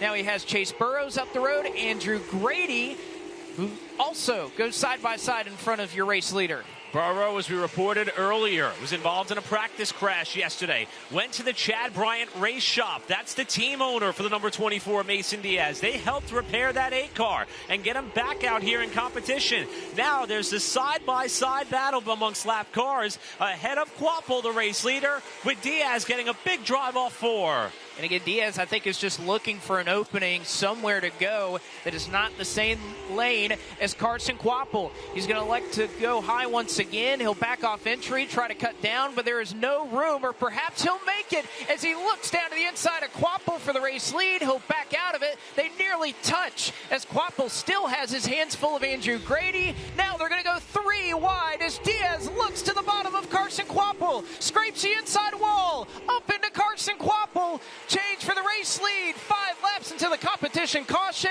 and Mason Diaz has taken the top spot here at Tri-County. But for how long? Diaz now gets into the back of Grady, the lap car, as Quapple pokes outside. Remember, Mason Diaz is on probation right now, as now they go 3 wide for second. Quapple trying to get by. He gets into the back of Diaz. Diaz will slide up the racetrack, but maintains his grip on the race lead. Meanwhile, there's Deke McCaskill. He's third, and now he has a chance at the race lead with just a couple of laps until the comp yellow. That's McCaskill 3 wide underneath the lap cars. Logan Clark gets tagged there by Grady, and what a save by the youngster in what is only about his 4th or 5th Cars Tour start. Clark loses a lap, but he keeps the race car. How hard do these drivers in front of Mason Diaz battle as they try to stay on the lead lap, knowing that that competition caution is right around the corner? Quapple has been slowed since the contact with Mason Diaz. McCaskill going to look down to the bottom side. He may have control of second, as Quapple, you can still see some smoke off that number 8 car, and Quapple is falling back. McCaskill on the bottom in the 08, Quapple up top in the 8 car. Diaz further up ahead in the white and blue 24 inside of the number 57, who's had a good rebound from the early race spin in Webster. And Burrow has been able to fight his way to stay on the lead lap, and he will keep that spot as the full battery caution flies. Just did so, and we'll see officially where timing and scoring has them set, as Burrow, I think, just escaped being put a lap down. We'll see if Daniel Webster was the same, but believe that 57 was behind the 24 Chad Bryant Racing Machine. Volt battery caution out once again, and boy, is this an opportunity for us to just catch our breath up here. There was so much going on over the course of that run. Incredible racing all the way throughout the field, especially there up towards the front of the pack. And Mason Diaz trying to continue the phenomenal role that he and that team have been on. Deke McCaskill has entered the picture. And with 87 laps to go here, we'll see if we're close enough to the window as to where we may potentially see our last controlled caution. Or if the race will have to go a few more laps before that chance presents itself in what will be a final and frantic push to the checkers. Diaz, your race leader. McCaskill, Quapple, Millington, and Landon Huffman had made their way up into the top 5. Brendan Queen, incredible job in 6th. And, you know, how about a shout out to our Cars Tour officials here, Eric, and all the work that they have done. They have a lot on their hands tonight with the controlled cautions, everything going on, and yet down there and working hard at the pits, just as always. Incredible job by everyone to be able to keep up with the unique nature and facet of a race of this caliber. Again, most of the Cars Tour races are 125 laps in length. And most of the time, the drivers and teams have to elect to maintain their 4 tires they have on the car in order to get them to the finish. These controlled stops and all that comes with them, it's a lot of extra work for the officials downstairs, upstairs, and everywhere in between.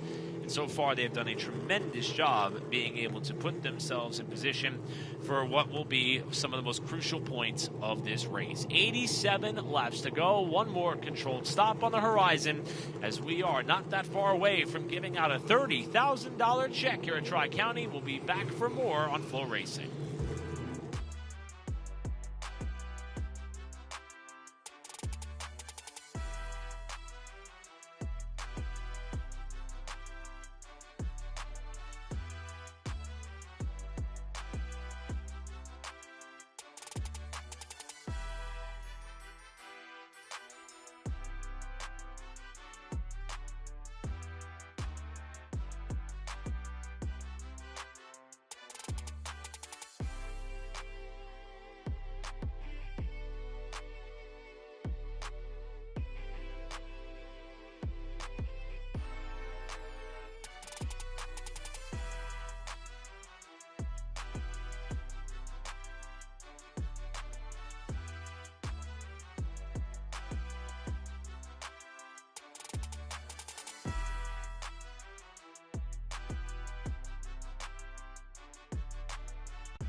Welcome back to the Tri-County Speedway. As you can see, the decision has been made by officials. This will be one of, matter of fact, the last controlled stop that we will have here. And the sticker Hoosier tires are on the ready for the majority, if not all, of the field here, as only a couple of cars have stayed out.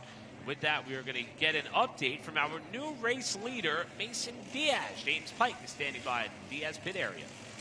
You can see the team at Chad Bryant Racing going to work on Mason Diaz, the Solid Rock Carriers machine. He told the team right before he came in, get me freed up just a tad on corner entry, but give me more rotation late in the center of the corner. That should give me some of the drive off of the corner that I've been looking for. I don't feel like we're quite pointed on corner exit yet, but if we make these tweaks, we should be okay. So tires, hear the call instead of fuel for Mason Diaz. He's been fighting a little bit of a loose race car up to this point, but it seems like this machine is coming to him as the race progresses, which is exactly what you want if you're in the 24 camp. Thank you very much, James. And indeed, I think no doubt about it that not only has this race started to work in the 24's favor, but just the last several months, this Chad Bryant Racing team has been executing on all cylinders for that number 24 bunch. And you can see it's all hands on deck, especially after the early exit. Ryan Wilson, you can see that number 77 that is parked right next to him, which is typically piloted by Connor Hall. And just an unfortunate end for Ryan Wilson. So good to see him back into the racetrack and how upbeat he was to finally get back behind the seat of a race car after his accident at Speedway and the recovery he's had after suffering that concussion. It's been a long road back, and he was just all smiles. And was talking with him earlier, and he says he and Chad Bryant often talk after many races, and he got a call from Chad just a couple of days ago, said, hey, you want to come drive? And, of course, Ryan said, yes, as any race car driver would. Ryan has been very public about how much of a setback it really has been since the big crash that we saw at Speedway and how much he was itching to get back behind the wheel of a race car. And it just happened to be one of the perfect opportunities to align to one of the nicest guys you can find in the pit area. And I think his presence had a big impact on a lot of drivers and teams to see Ryan back in action. To see several fans taking this opportunity at these controlled stops to get up, stretch their legs around this beautiful racetrack here at the Tri-County Speedway in Hudson, North Carolina. They've come out in a big way, and as a matter of fact, the seats, that's just in front of us here in the timing and scoring and announcer tower, but we have trackside parking that wraps completely around about half of this venue. It begins in turn number 1, and it kind of runs all the way up to the end of the backstretch in turn 3, and those fans have been out here seemingly all day long as the final bits of adjustments and work continue on some of these race cars. They ran out of room. I mean, honestly, I think with some of the cars having to stack up, I mean, I think they honestly ran out of room with the trackside parking. And we see so many venues where the trackside parking is great, but there is such a unique view here at Tri-County, especially when you're kind of looking outside of Turn 2 there, where we see many of our friends out here on Flow Racing. And once again, you can see the issue persisting with Carson Quapple. As we mentioned earlier, it didn't appear that they were all that worried once the car got refired, but he is going to need the assistance of a push vehicle in order to try to get that car refired, and I'm not sure they've got it that time. No, it doesn't seem like it, and with Connor Jones sitting there at the pit exit, wasn't able to make as much room by. You can see the drivers out here partaking in, I believe that's Katie Hettinger, Katie Quapple, taking in the sights. I believe that's Tristan McKee right there on that bike. So they're taking in the sights and sounds here. McKee having himself a bit of a time trying to wipe off what was the frustration of an early retirement after being caught up in an early race crash. Out there, some more pro late model drivers perhaps eyeing up the opportunity to one day be out on the racetrack in late model stock car competition and racing for $30,000 of their own, as we see Mason Diaz pulling back out onto the racing surface. So Diaz will pull back out. And again, as far as cars that stayed out, Deke McCaskill in the 08, Brendan Queen in the 03, we mentioned his chronicle and his drive up through the field. He stayed out as well. So did Jared Fryer in the 14 for Jimmy Mooring. Lane Riggs in the 62 for KHI also stayed out onto the racetrack as well underneath this caution. Charlie Watson in the 9.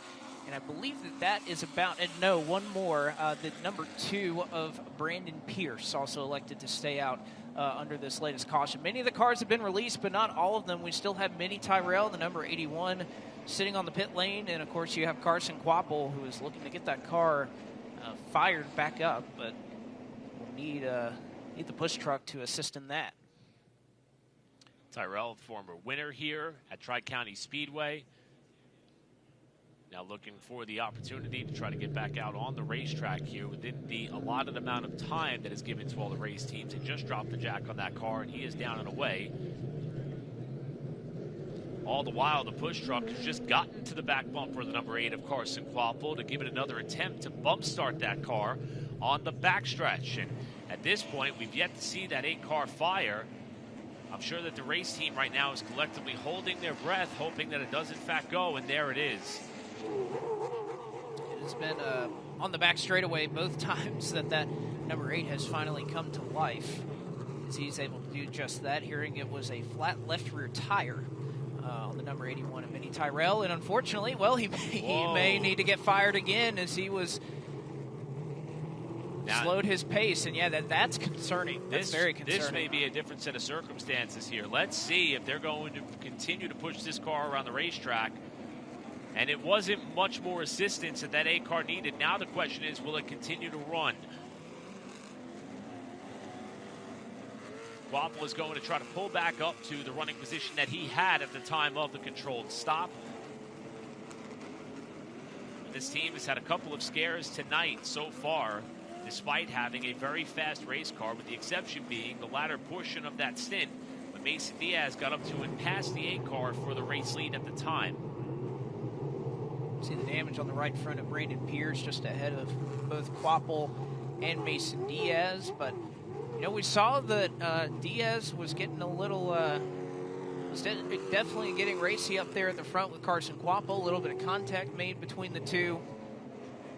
Does that carry over? I mean, we've seen a lot of close racing at the front of the fields in this race, and especially, I mean, you can think back to Dominion, probably one of the best Cars Tour finishes that exists.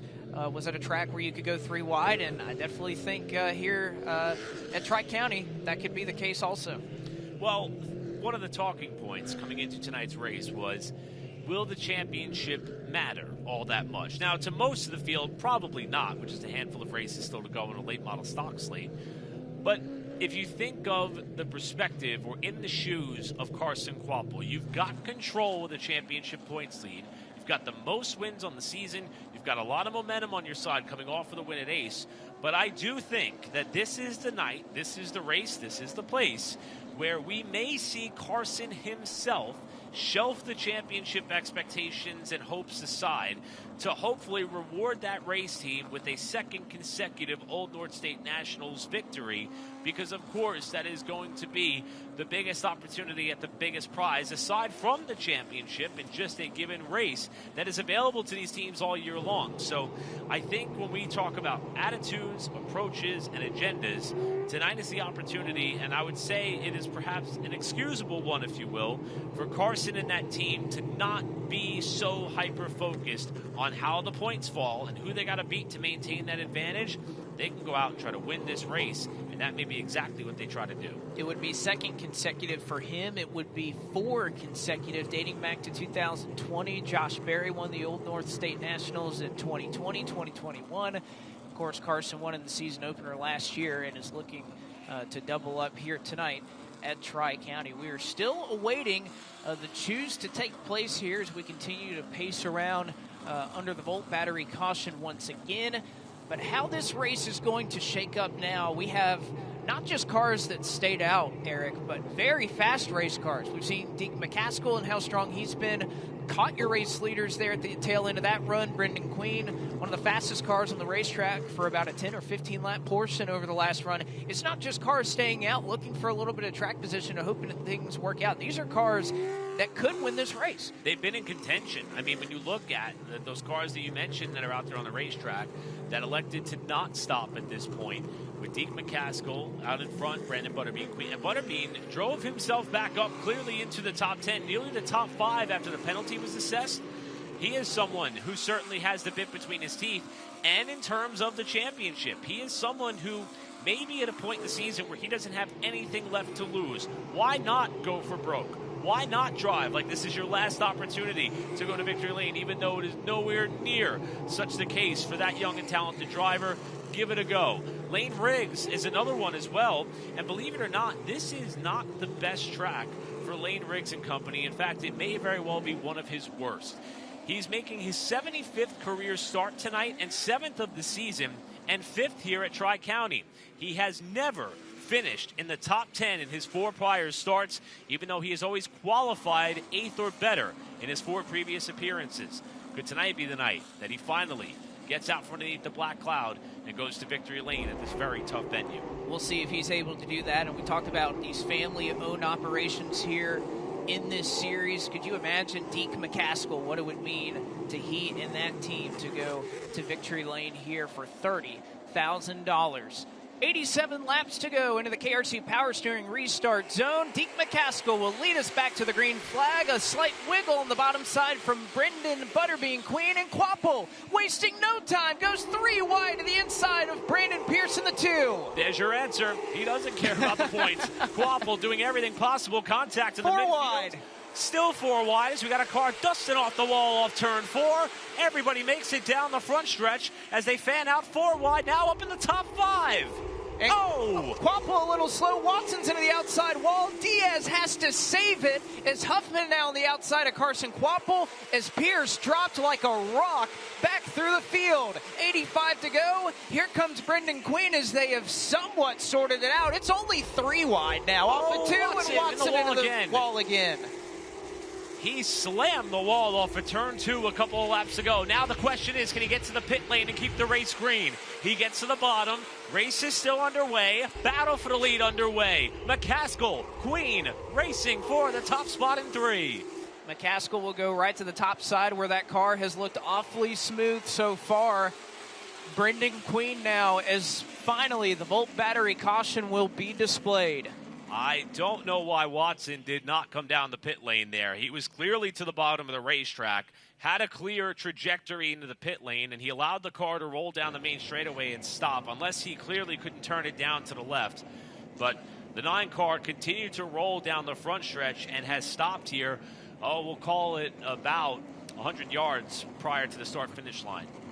But again, I think that's a case. I mean, we saw how hard he hit the wall. You have to imagine a toe is bent out or something like that. I mean, he hit the wall once entering 3, and then he hit the wall a ton out of turn 2. And again, he was one of the cars amongst many that stayed out under this latest caution. And I think kind of like what Brandon Pierce had, just kind of one of those last-ditch efforts where you hope the strategy works out, but unfortunately for him, didn't seem to. We're going to take a look at it one more time. Look at that white number 9 car. He's already out of the groove. He's in the marbles. He's in the dust. He barely has control right now. You could see the damage that comes with him hitting the outside wall. That was the second time he hit the wall. Yeah, before that, he clobbered the fence with the right side, pretty flush to the concrete.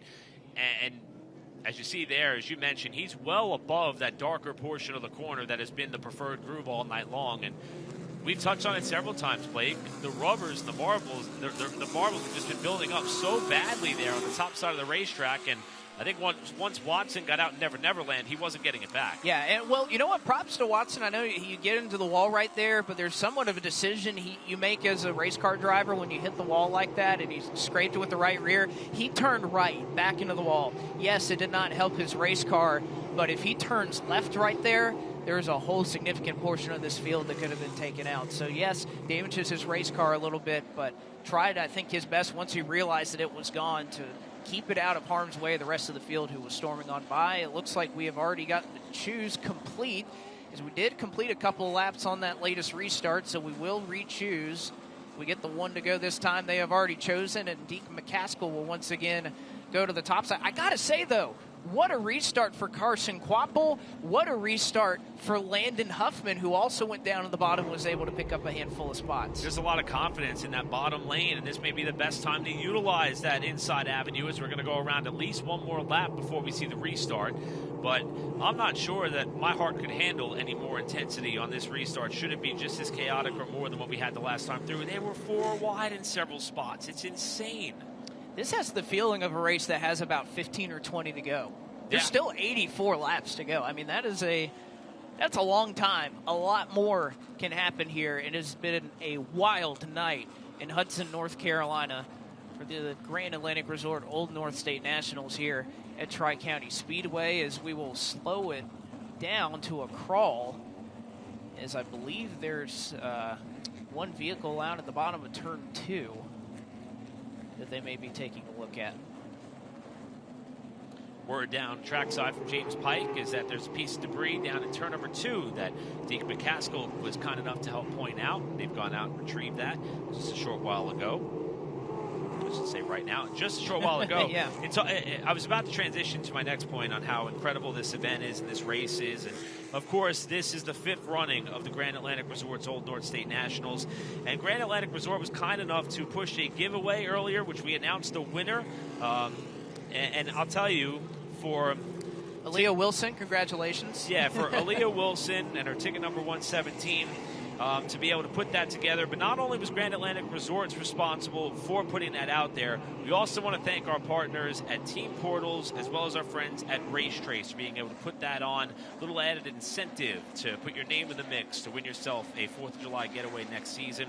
And thanks to those incredible partners for putting that on for us. Again, so many entries, but yet it was only one winner. So congratulations, Aaliyah. You get a free week-long vacation. Wonder how many vacations you could buy, though, with $30,000. Into the KRC Power Steering Restart Zone. We will once again fire it off.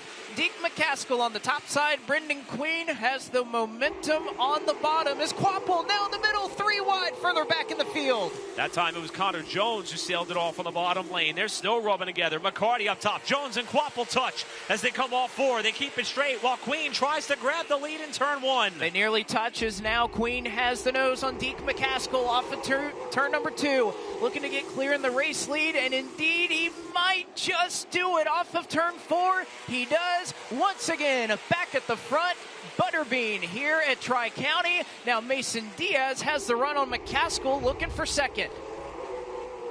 McCaskill now elects to try to make the bottom side work for him as they're 3 wide of contact. A spin in turn 4. Cade Brown. Oh, and up into the wall is Brandon Pierce while Honeycutt spins off 4. And what a remarkable job by this field to not make that any worse, as Cade Brown spun in a precarious spot. It has not been a couple of good races here for Caden Honeycutt, but all things considered, Cade Brown right in the middle, smack dab middle of the field, middle of the racetrack, goes around. Honeycutt has to get into the marbles, drives it off the wall, spins it out, and the rest of the field reacts. That could have been a huge pileup, but yet we just had 2 single cars go around. From our perspective and vantage point at the time of the incident, we saw cars 3 wide coming through 3 and 4, and it did not look like it was a good time to have a white painted late model stock car, because it looks like just about all of them got tangled up there in the 3rd corner. And we'll take a look at how it all unfolded here. This is going into turn 3. That's Jacob Hefner way down on the inside. Meeting the sandwich was that of Connor Jones. And Cade Brown was the car that was first to go around. I think Honeycutt tried to take evasive action and got up in all that marbles that have been laid down throughout the night. He and Brandon Pierce both pounded, well, Pierce pounded the wall. Honeycutt went for the slide. And again, Brandon Pierce is going to get the worst end of it. You can see nowhere for Connor Jones to go. Cade Brown locks it up. Ronnie Bassett Jr., I mean, he was right behind that, and he stays out of it. Unfortunately, you're going to look at the white and blue car. Brandon Pierce, as he's going to get the worst end of it, kind of the angle that's created with that crossover gate. But, oh, God, how did the job that Ronnie Bassett Jr. did? Look right here. He's right behind him. He's 3 wide, throws on the brakes, got into Jones a little bit. Pierce goes on the outside of him, and then he misses a spinning Caden Honeycutt one more time, checks up, barely gets into Jones. Pierce goes around the outside, and now he has Caden Honeycutt to his inside. He has to avoid him and avoid Austin McDaniel on the inside. I know we've MPI wheelman of the race right there. I mean, just from that alone, Ronnie Bassett Jr. We'll give some accolades to his veteran spotter, Charlie Brown, as well, who's always been so kind to offer up some information for his race team. Meanwhile, on the pit lane, Brandon Pierce, we mentioned his sponsor adorns this race team, or I should say this race name. Let's hear from James Pike, who has got a bird's eye view of what's going on with that 2 car. Yeah, the replay probably showed it a little bit better than I could describe, but he sort of rode the wall from my perspective down on pit road right at the exit of turn 4. So I was actually surprised with how quickly they looked over the right side of that car. Pierce looks like he's going to take off here momentarily, but I didn't really see them go after any of the suspension pieces or the spindles or anything sort of behind the wheel. They just changed the the tires on the right side rather that were on that car and put a new set on and let them take off. So apparently, so far as the team is concerned, they don't feel like that the damage underneath the tires was all that bad. Just needed to make sure that they didn't have any flats when they back out on the racetrack. Thank you very much, James. And again, just been a tough couple of weeks here for that number 2 of Brandon Pierce, who again still has a lot to fight for in this race. 82 laps. Again, we've gotten about 5 laps here in the last 10, 15 minutes or so. And how much has happened, how much has changed. I got to say, that was almost a season-altering restart for Carson Quapple, who was shoved in the middle 3 wide. And we talk about not making mistakes and having to finish these races. He was definitely in a position where he was faced with a situation where he may not have seen the end of it, backed out of it. But he has a couple of dents and scratches on the side of that Bass Pro Shops number 8 car. And we're not done yet. Still 82 laps to go, and that may not be the one time in which he's got to try to shrug off some of the contact and carnage that's in and around him. And I think one of the other facets I took away from that crash down in turn number 4 was, even though we did not see anyone knock Pierce up into the wall or knock Honeycutt up into the wall, they just got up high enough and were carrying so much speed that they got up into all that loose stuff, and there was absolutely nothing they could do. They lost total control at that point. I'm sure Pierce had to take some evasive action as we come to the choose this time by in order to avoid making side-to-side contact with somebody that put him up there. But nevertheless, that shows you how treacherous it has become outside of the preferred running lanes that this racetrack has to offer. And it seems like we're at that point now in the night. You get out that high, you're not getting it back. Well, and you can see it right on our shot right there. You can see the line that everybody's running in just mere inches on the outside of that to the left-hand side of your screen. You can see all the buildup, all the dust, all the rubber that's out there. You do not want to be there. And we saw a number of drivers. Again, this was the most difficult track for practice for the Solid Rock Carriers Cars Tour this year, as we had a number of single-car accidents, one of which ended up putting Jeff Batten out of the running of the Pro Late Model race a little bit earlier on today after he spun in final Pro Late Model practice today. So a lot happening. As you can see, the results of the choose. Once again, the leader will elect to take the outside line this time in Butterbean, Mason Diaz, Lane Riggs, Landon Huffman, your first 4 cars that are on the outside line. We've seen several restarts where someone who has picked the bottom elects to try to make the very bottom of the racetrack on the inside work in terms of gaining spots when the field is all clustered together after these restarts, but it does seem to increase the probability of significant contact. So let's see if we can get several laps of green flag racing action back underway. Happy to report Brandon Pierce has re-entered the racetrack, so he is not out of this one yet, as we are a half a lap away from the restart. 26 cars on the lead lap. There are still 29 out onto the racetrack right now. Just Jeremy Mayfield, Dylan Wilson, and Charlie Watson looking to get back on the lead lap. Brendan Queen will lead us into the KRC Power Steering Restart Zone. 82 laps left to settle the Old North State Nationals, and we are back underway at Tri-County, and Queen looks to be on easy street for now. Clear to the race lead. Diaz clear for second as they look 3 wide for just a moment further back with Jared Fryer. Now Landon Huffman on the top side of him as Riggs has a run on Mason Diaz in the 08 of McCaskill. Seems like a little bit more of an orderly restart that time through. Let's see if we can keep it rolling. Here comes Riggs in the 62 outside of McCaskill in the 08. Huffman bouncing off of Jared Fryer. That's for 5th, while Millington pokes his black number 15 down to the inside to try to get up there and into the top 5 as well. Millington had the opportunity to go all the way down to the bottom to make it 3 wide, and he's going to look to do it here off of turn 2. 3 wide, but Huffman is going to be able to clear into 5th. That number 22 car looks awfully strong, and Let's see if he can get to the outside of Deke McCaskill to complete that pass for fourth as well. All the while, your championship point leader, Carson Quapley, you see him there alongside of Jacob Hefner in the midfield. He has not gained any ground. He's in the bottom portion of the top 10 as things run and is in danger of losing more spots, while Butterbean opens up the advantage over Diaz. And here comes McCaskill trying to shut the door on Huffman. It was all sorts of sideways as he got on the binders and won. Yeah, Huffman got a little bit loose there, gathered it up, and no contact made between he and Deke McCaskill for that fourth position. But we know Huffman been so strong on the bottom, and you know McCaskill has been awfully strong there on the top side. You could say the same about Ryan Millington, perhaps the only other car that we've seen so far who has wrapped the bottom concrete wall here at Tri-County, as well as that 22. Huffman not able to keep that momentum up. Here comes Millington looking for the spot. Millington using that way inside groove there in turn number 1, while Jared Fryer is going to try to get up there quickly and see if he can give Millington a challenge on the top side for this position. Just about a spot or two out of the top 5 as they come back to the start-finish line. Make that for the 5th position that Huffman holds down.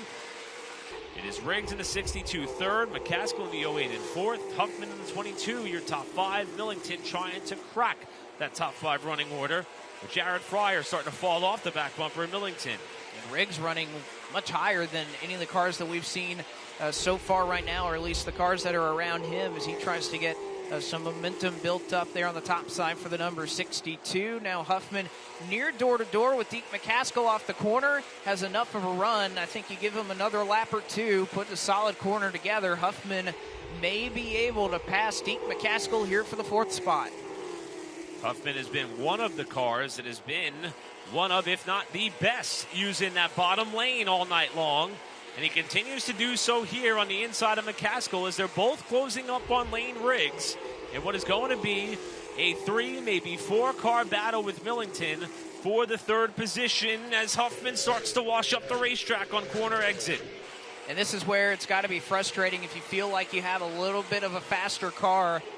Being able to make that move on the bottom, McCaskill is going to make Huffman earn it. And indeed, running there on the top side, holding off Landon Huffman, who has a nose to the inside once again. And oh, by the way, I mean, Lane Riggs hasn't necessarily driven away from this battle either. He's pretty much held serve about a car length or so up the road from the 08. They do have a bit of a gap back to Jared Fryer as the next car in line, and a bit of a nod of his own with the points leader, Carson Quappel, exercising the inside lane on Bobby McCarty on the right-hand side of your picture. This going on for 7th on back as Quappel tries to gain some of the ground that he lost on the last restart. Now trying to methodically work his way back towards the front. And I think you can see a real difference at some cars that fire off really well, and I think we talk about cars that as we get a couple of laps into the run, I think that 15 is certainly one of those cars that looks awfully strong. I think you could say the same about that number 22 in Landon Huffman, as he is able to get Deke McCaskill for 4th. Now here he comes to the inside of Lane Riggs. Landon Huffman now looking for 3rd. Huffman on the inside where he's been so strong all night long. Trouble turn 1. Got a car turned around backwards Chase in the 1st and 2nd corner.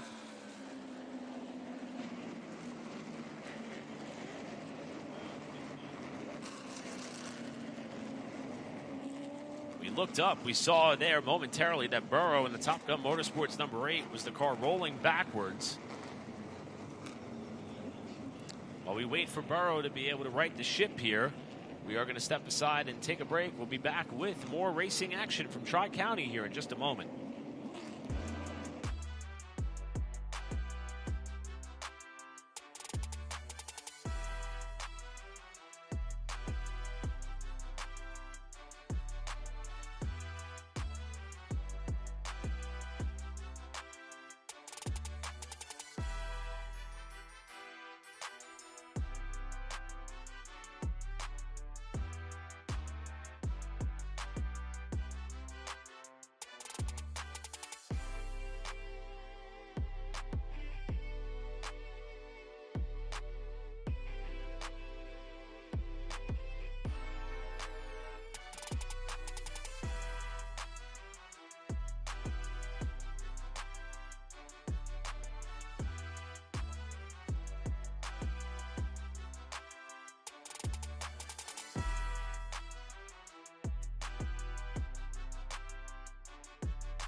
A full crowd here to take things in the 5th annual Old North State Nationals at Tri-County Speedway in Hudson, North Carolina. They have been packed to the brim, and they have been treated to some amazing action so far. And speaking of action, see somebody who saw a lot of it there in that incident off of turn 4 as he missed several cars sliding in front, next to, and behind him.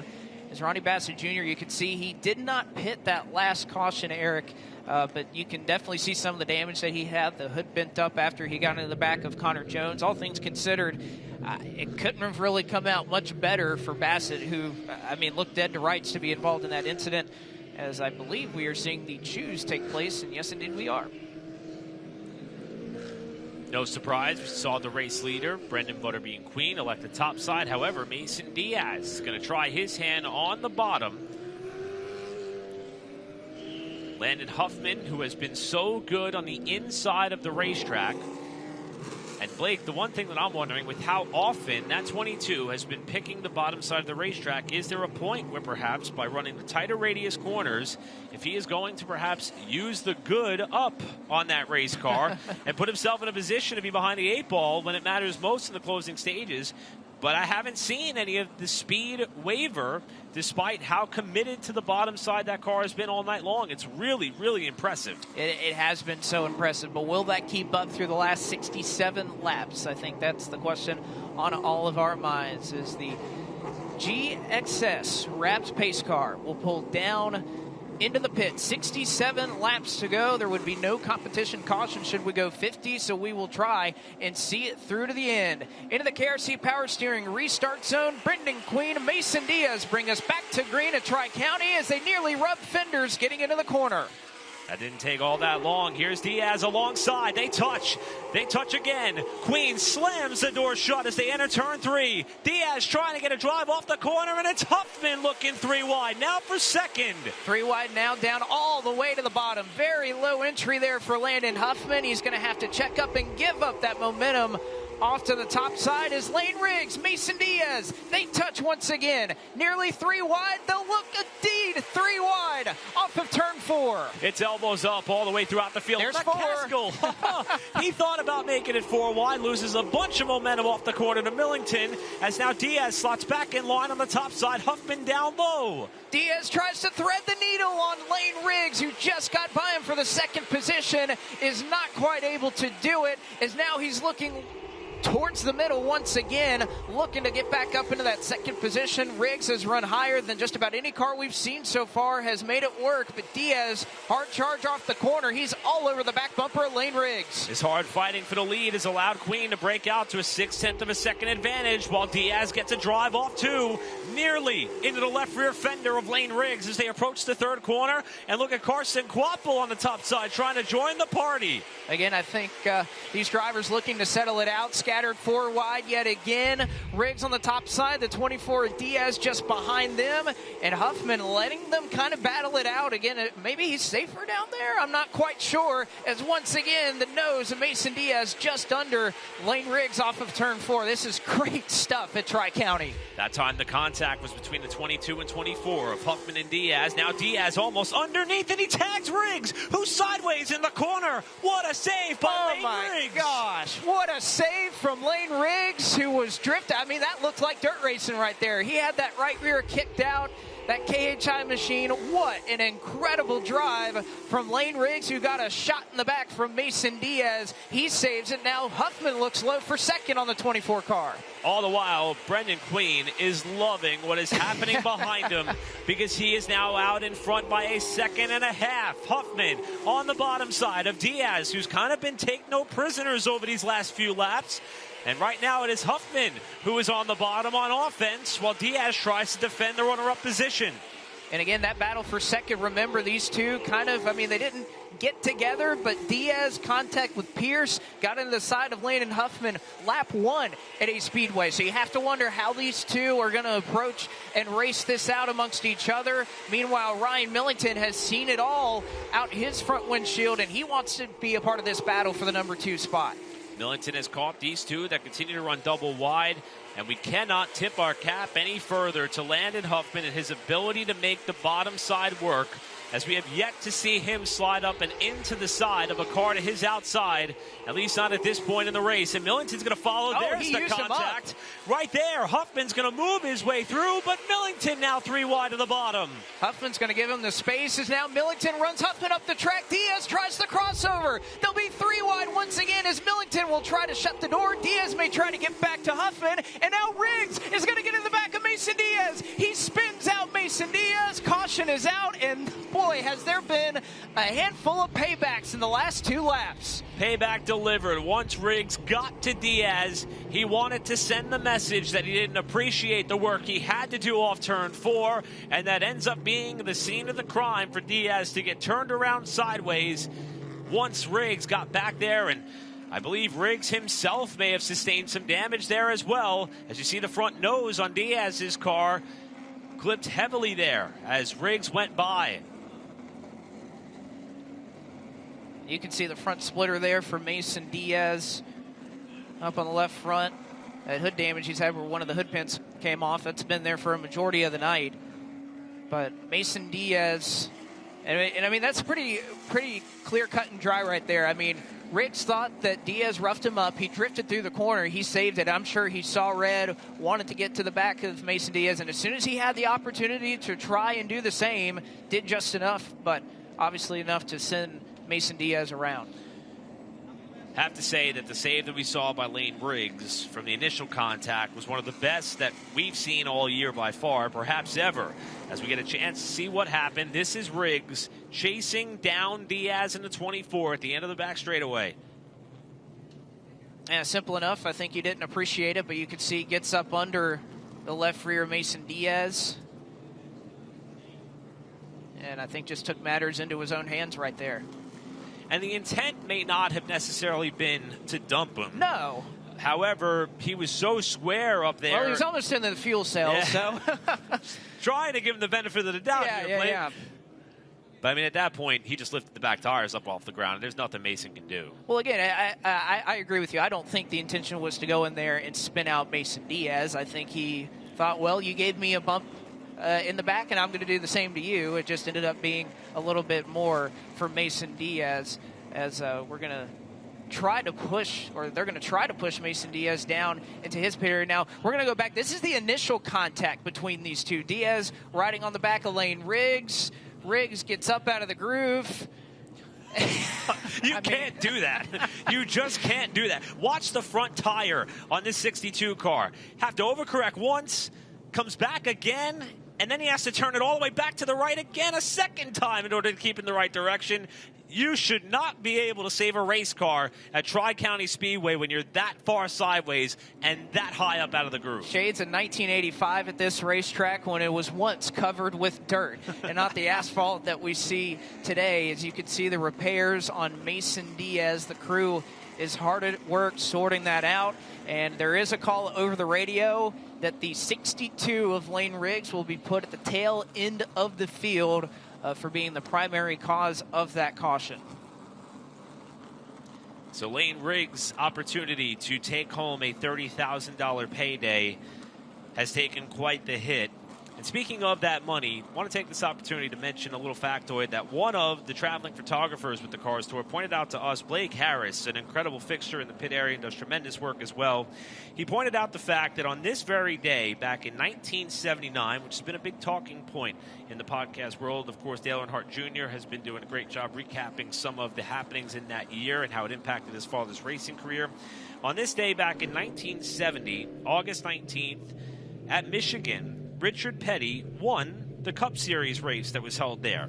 The prize, $21,100 for a Cup Series win back in 1979. Tonight we're giving out $30,000. I'll also give credit to Brandon White with one of the writers for NASCAR.com. He said the inflation calculator put that out to about $88,000 or so in today's numbers. So $30,000 is a huge payday, and one of these lucky drivers is going to be able to grab it. With that, let's check in with James Pike. James, what's going on down there?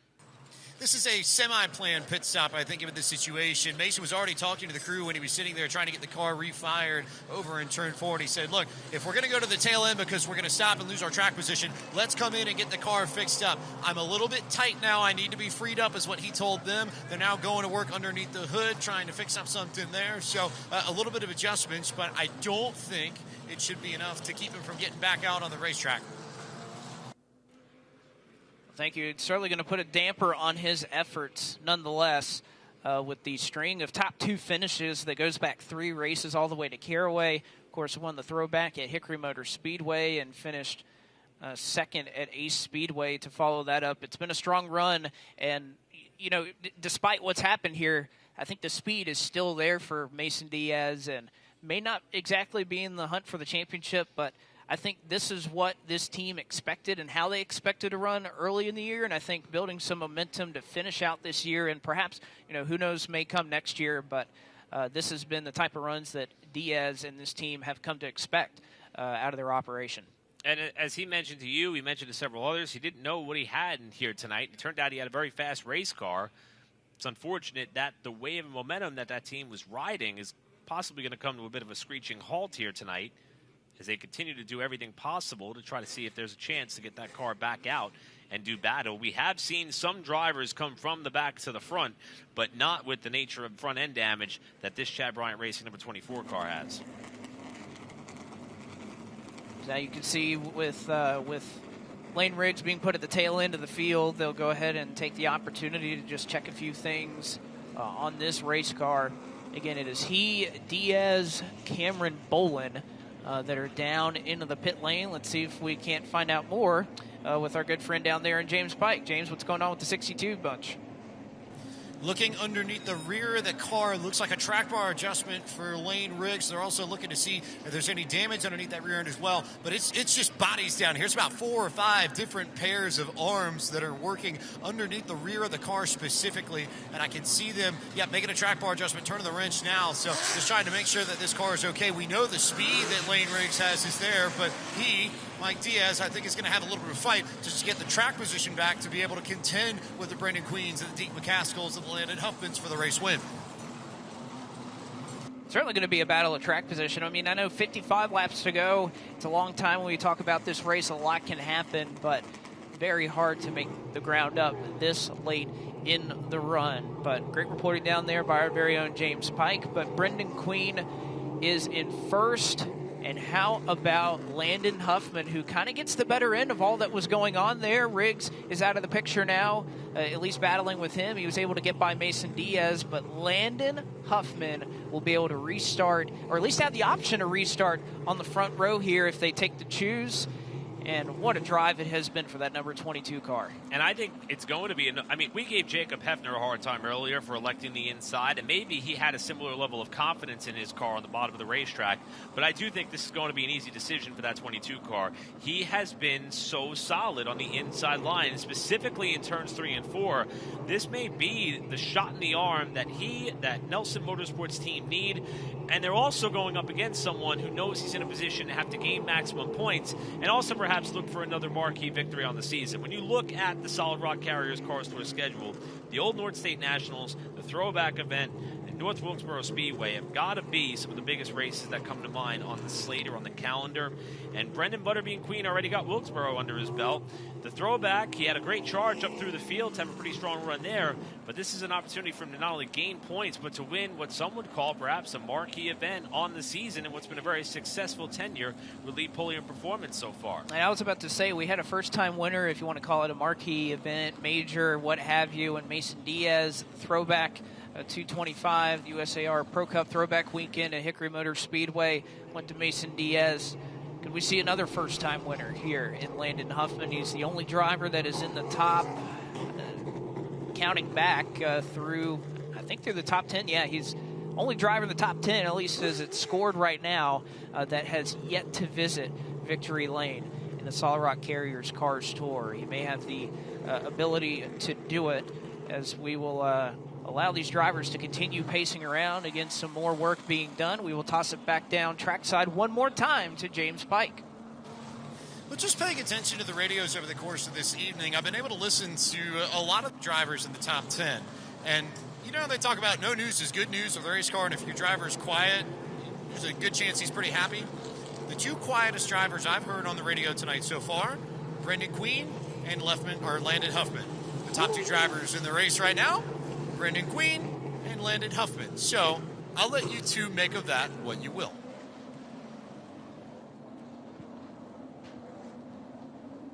That's a good feeling, of course. Thanks, Pike, for the report. And I think, you know, Blake, that'll go back to something else that we heard earlier in the mid-race report as we hit the choose here, and Huffman elects the inside. Whoa, where did Carson Quapple come from? He, too, is going to elect the bottom, and in the process, go from running at the time outside of the top 5 when Lane Riggs was up in the mix to restarting in third. But we heard earlier in some of the dialogue the fact that Huffman has not been all that frantic on the radio. We haven't heard a lot of radio communication throughout there. That kind of breathes confidence in terms of what that team is feeling right now. And it has been a tremendous night for he and that organization.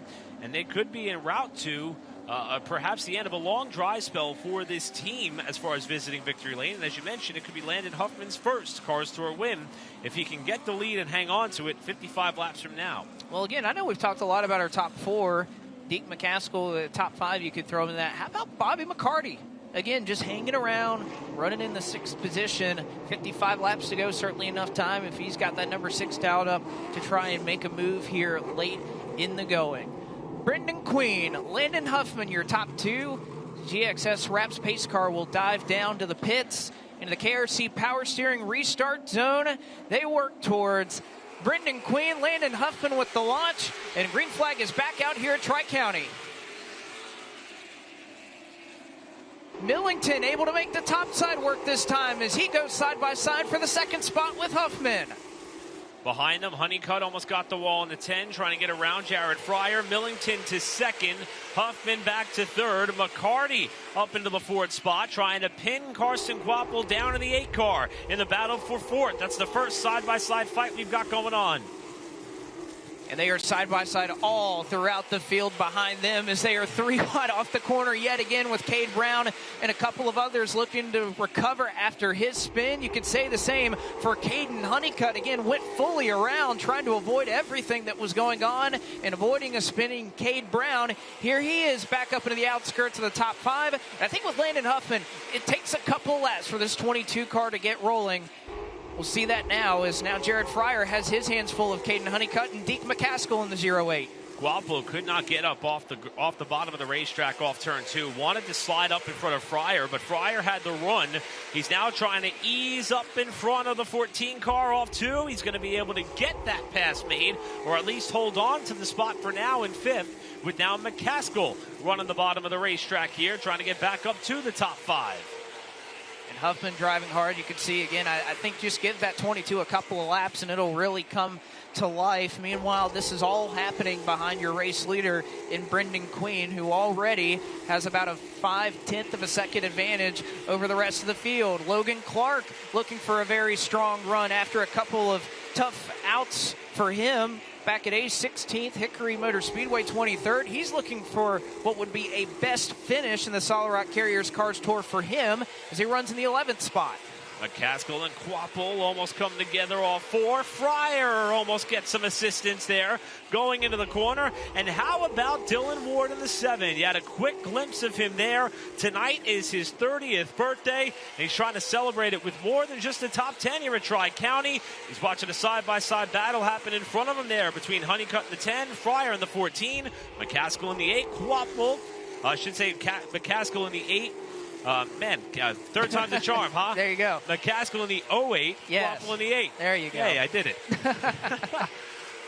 It's a long night up here in the broadcast booth as Quapple looks like he's going to be able to take that spot and will maintain the 5th position as Deke McCaskill tried to make his move down to the bottom. Bobby McCarty, you could see running a little bit further up the road. He's gone down to the bottom just in general, and now McCaskill and Quapple a little bit of a flip. But again, this racetrack has raced so well. Quapple can make the move on the top side. He elects to go to the bottom, and now McCaskill has his preferred lane in the top side. And this racetrack, I know coming in, it was all about how dominant the top lane was, but we have seen racing bottom, middle, top, everywhere here at Tri-County. Hats off to this racetrack, a great facility and a great racetrack nonetheless here for late model stock racing. Trouble for Chad McCumbee. Yeah. You see him pulling down to the pit area. It disappears that this may be the second race in a row that McCumbee has some misfortune after he slowed to a stop as well at the Ace Speedway. He made it to the pit safely. We stay under green. And it was close there off of 2 with Caden Honeycutt as he nearly got into the outside wall as he pulls up to the back of Deke McCaskill, looking to make his way by, kind of diamonding that corner a little bit more than what McCaskill is doing, and now just electing to go right to the top side and see if he can't get the pass done that way. Honeycutt has had a tremendous battle back through the field, as you mentioned, Blake, after being involved in a spin and being broadside to oncoming traffic. A couple of dents and dings all over that Mike Darn Racing 10 car, but nothing has slowed him down from trying to get back up towards the head of the pack. The report from the pit area, McCumbee, driveline issue. That's the reason for that car being on the pit lane, as here comes Huffman. And Millington not going to put up much of a fight. He's going to let Huffman go on by. You know what? I think that's a pretty smart move there for Arnaud. Millington is off the pace. Something is wrong with that number 15 car as he is very slow down the back straightaway. Ryan Millington petering down here in turns 3 and 4. Oh my goodness.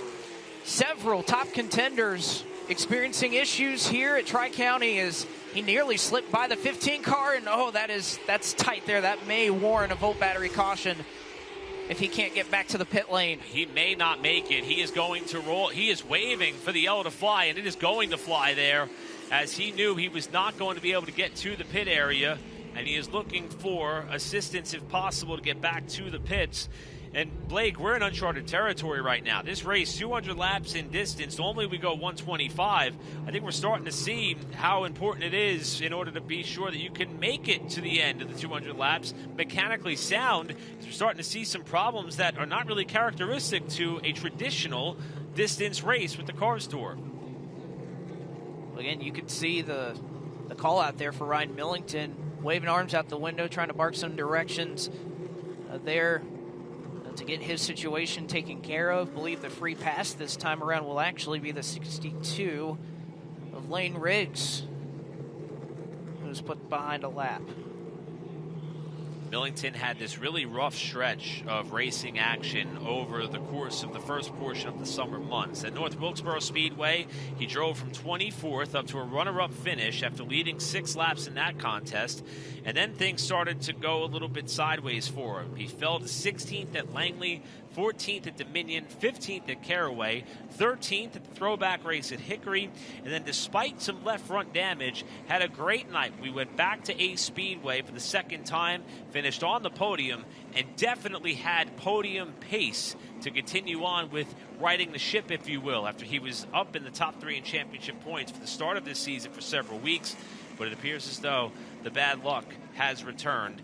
Let's try to figure out what's going on with that 15 of Ryan Millington. James Pike's got us covered. They're working on the rear end of the car now, putting fuel into it. Now they're starting to pop the hood pins up, and they're going to go underneath the hood. Not really any indication on the radio as to what the issue is, so I think the crew may be learning this in real time just as we do, but they are at least going to fill it full of fuel with Millington so they can make it to the end, and that won't be an issue. But as we saw over the last few laps, seems like the issues might be a little bit bigger than just an empty fuel tank. Might be the case there for Ryan Millington. I think you could see the gloves have come off there for Millington, and well, actually no, he's going to put it back on again. Wanted to bark out some hand signals there as he was trying to get his situation tended to. As we have pulled up here, he doesn't have much more time to get it done. We have already chosen, we will get the 1 to go signal this next time by. And how about a Bobby McCarty who will start on the inside of the front row after the choose? In terms of topsy-turvy seasons, I don't think anybody has rode a bigger roller coaster than Bobby McCarty. He's fresh off of the transmission failure while running up towards the front at Ace. He's only led 2 laps on the season. It was the last 2 at Dominion en route to that thrilling victory that Blake alluded to earlier. Could tonight pan out in a similar way? He's around similar cars. 38 laps to go. McCarty will be up on the front row. Well, again, I think the one question in Bobby McCarty's mind, how many beers could you buy with $30,000? We'll see if he's able to do it as he pulls up alongside Brendan Butterbean Queen. 38 laps to go into the KRC Power Steering start zone, and McCarty may have had a false start as Queen went a little bit late. Down into one. Huffman able to clear for second as McCarty launched, but Queen did not. Good move there by McCarty to lift and give the spot back to Queen to avoid us from having to re-rack the field and try it again. Huffman the second, and here comes Honeycutt. He was backwards and sideways and broadside to traffic, and now he's got a podium spot and looking for more. The players have completely changed at the front of the field. Caden Honeycutt looks like one of the fastest cars on the racetrack. So does Bobby McCarty. And Huffman has not let Brendan Queen get away. He has just a nose down to the inside of Butterbean off of turn 2. Whether he can make up some ground here these next couple of corners, we'll see. But as that car comes to life, he got a huge ovation in driver introductions, being from nearby Claremont. Could the Claremont kid go to Cars Tour Victory Lane for the first time here at Tri-County? As you mentioned, Blake, the track champion at Hickory in 2022. Of course, his father, Robert Huffman, also a track champion at that venue before going up to multiple Dash Series wins and competing in some of the top series in motorsports. Huffman now in a position to add his own name to the family legacy on a touring series type of occasion. And it could come here tonight at the Tri-County Speedway if he could find a way up to and past Brendan Butterbean Queen for the lead. They made up a couple of car lengths further on back of Caden Honeycutt, but at least the lap times as they stand right now, just 2 1/1000ths of a second separate Queen, who's running the middle to the top side, and Landon Huffman, who has been oh so strong on the bottom. Right-hand side of your screen, that's the battle for fourth. Bobby McCarty and Carson Quapple duking it out as Huffman still looking for a way around that 03 Lee Pulliam Toyota. Quapple continuing to work on McCarty as we got trouble. That is Mason Diaz, I believe, who has rolled into the inside retaining wall off of turn number 4. It is going to be much heavier damage this time for Mason Diaz. Second time we've seen him backwards. This time the car rolled down to the inside wall and caught the back end tail cover of that machine against the concrete. And the bad night gets worse for that of Diaz as he spins off the 4th corner. An update there for Millington. It was just a fuel issue. Not the first time we've seen that this year. It was at Hickory Motor Speedway that I believe Ryan Millington had a fuel issue there. They were running out of gas off of turn 2 as well a little bit earlier. So at the cause of the previous yellow flag, 32 laps to go. And Eric, with the amount of cautions we've had some lengthened yellows here, especially after the running of the controlled caution. So is that a worry, especially if you're one of these drivers that pit early? There wasn't as much fuel to add if you're somebody like a Landon Huffman who came down that first stop, and if they decided not to top off, those next couple of visits could fuel not only perhaps be an issue for Millington, but is it going to run close for anybody else up front? I think it's highly possible because these teams may have calculated what they think could work as far as the length of the race. But the bit of yellow fever that we've had here, it's hard to gauge how many caution laps we are in fact going to run. And these teams are going to be put to the test, if you will, with how the rest of this night and evening is going to unfold. And also, we're starting to see a little bit of trickery on these restarts. And the KRC Power Steering restart zone over at turn number 4, it's not the length of the traditional restart zone here at Tri-County Speedway. You may see some yellow paint on the outside retaining wall, which will give you an opportunity or a vantage point at some juncture of the night. You'll be able to see that. That's for the weekly series racing action that takes place here.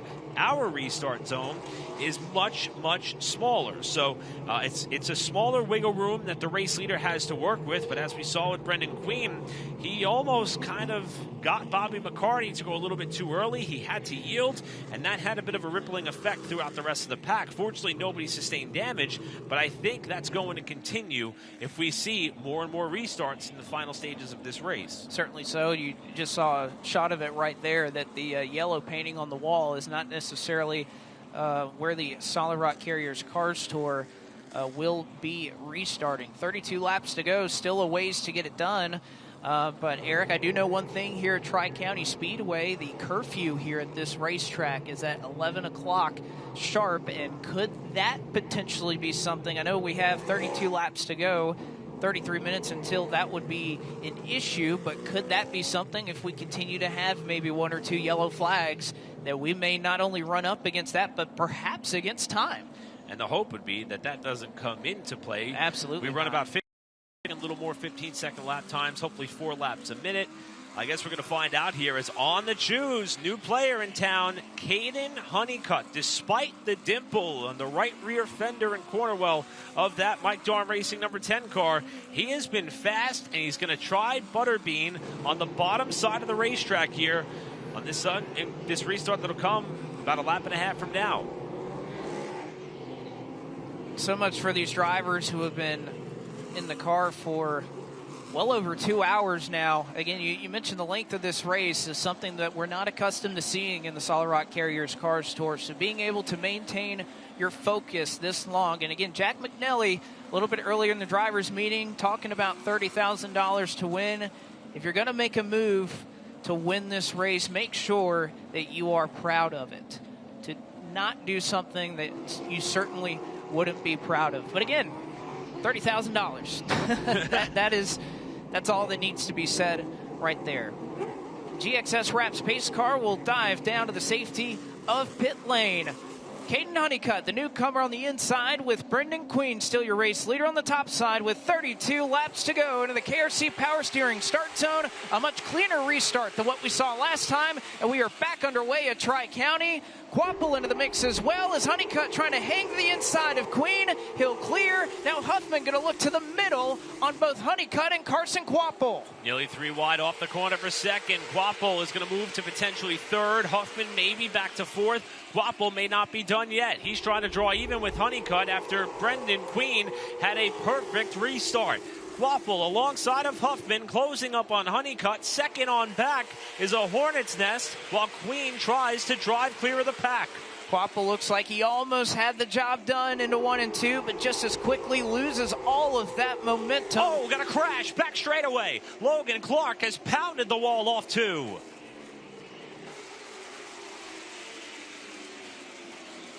And caution is out. As you could see, some heavy damage there from Logan Clark. Had just talked about him as he was running back in about the 12th position. Winternet is down and ensuring the safety crew that Logan Clark is okay to be able to climb out of that race car.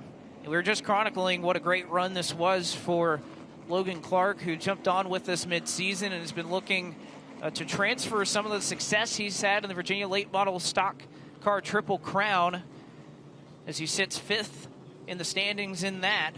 Got to the inside of Connor Jones and got into the left rear. That cut the right front tire down and sent him up into the outside wall. And I think Lane Riggs probably got a piece of that as well. Immediately cut that tire down. We'll get one more look at it. Inside of Connor Jones. You can see there, as soon as the contact is made, tire goes down. Does Riggs get a piece of it? It looks like he did. But it could have been much, much worse for Lane Riggs. And Clark wasn't happy. Expressing his displeasure there with that of Connor Jones. And initial glance showed that it was perhaps Jones may have made a mistake going into 1 that did open up the door on the bottom, but I'm not quite sure. From our vantage point, it didn't look like the 44 necessarily chopped down, but then again, our perspective could differ from the driver's perspective, so it'll be interesting to see how that all unfolds, as it looks like they're going to try to do what they can in order to get Clark's car clear of the scene at the entrance of turn 3. One more look at the gesture here for Connor Jones, and all right. Couple of gestures. Told him he was number 1.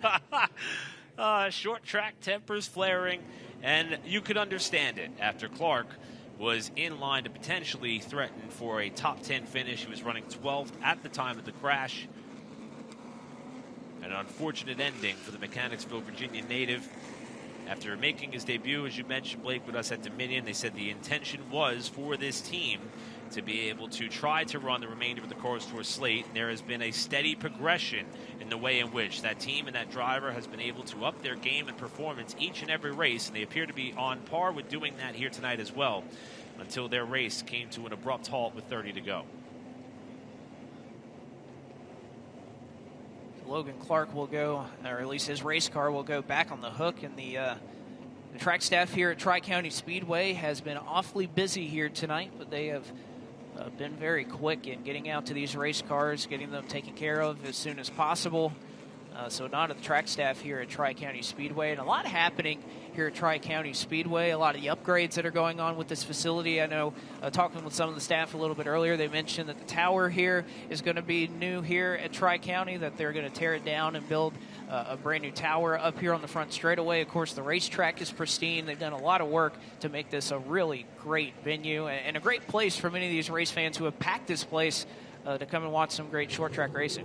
And you can tell by the enthusiasm of, as you mentioned, a lot of the people who are here on a weekly basis with the weekly racing that takes place. And if you haven't been to Tri-County, we really want to try to emphasize the importance of getting out to this venue. We mentioned all the unique viewing perspectives around the racetrack, and we've got another reason for you to want to come back, because this will be the second to last race of the 2023 season for both the late model stocks and the pros at the end of October. So there's another chance for you to come down and see a Cars Tour event. The weather might be a little bit different, but the racing is going to be just as intense. And this track appears to gain, as we see Riley Gentry stopped off turn 2, it continues to gain additional elements of character each and every time we come here with the enhancements and repaving process that has spanned over several years. So we may have a different racetrack in October, even though it's only a handful of months from now when we circle back. Indeed would be the case, and they already go really fast here. I can't imagine what it is when it cools down and we're going even faster around this 0.4 of a mile facility. Lane Riggs has pulled it down into the pits, and Ryan Millington also took a visit with his crew as well to continue to do some work on the outside, or the inside rather, of turn 2 as Riley Gentry in the 09 comes to a stop. And we were mentioning again a little bit earlier that fuel, was that going to be an issue? Perhaps that's the problem right there for Riley Gentry, and is that a problem we're going to see persist? I know Lane Riggs, he was just adding a little bit of fuel on his pit stop as well. Could that be a concern? I would imagine so. I mean, at this point, seeing that we're up to 3, now 4 potential cars that have had to take fuel into consideration, I would imagine that if you are someone who planned on cutting it close, whether it be from a strategy and handling perspective or just based on the pit strategy that you've executed throughout the night, I would imagine we're going to start to see more sweat build up on the brow of the crew chiefs, especially those who are trying to crunch the numbers and see if they can make it the remaining 30 laps or so to the finish.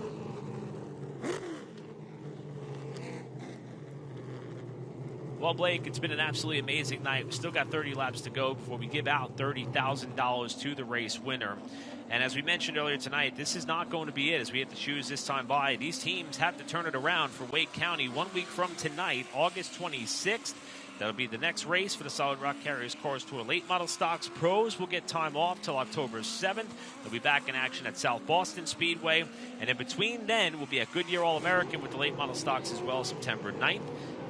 Full schedule details available at the Cars Tour website. Still a good bit of racing left to go as some local track championships start to wind down their season.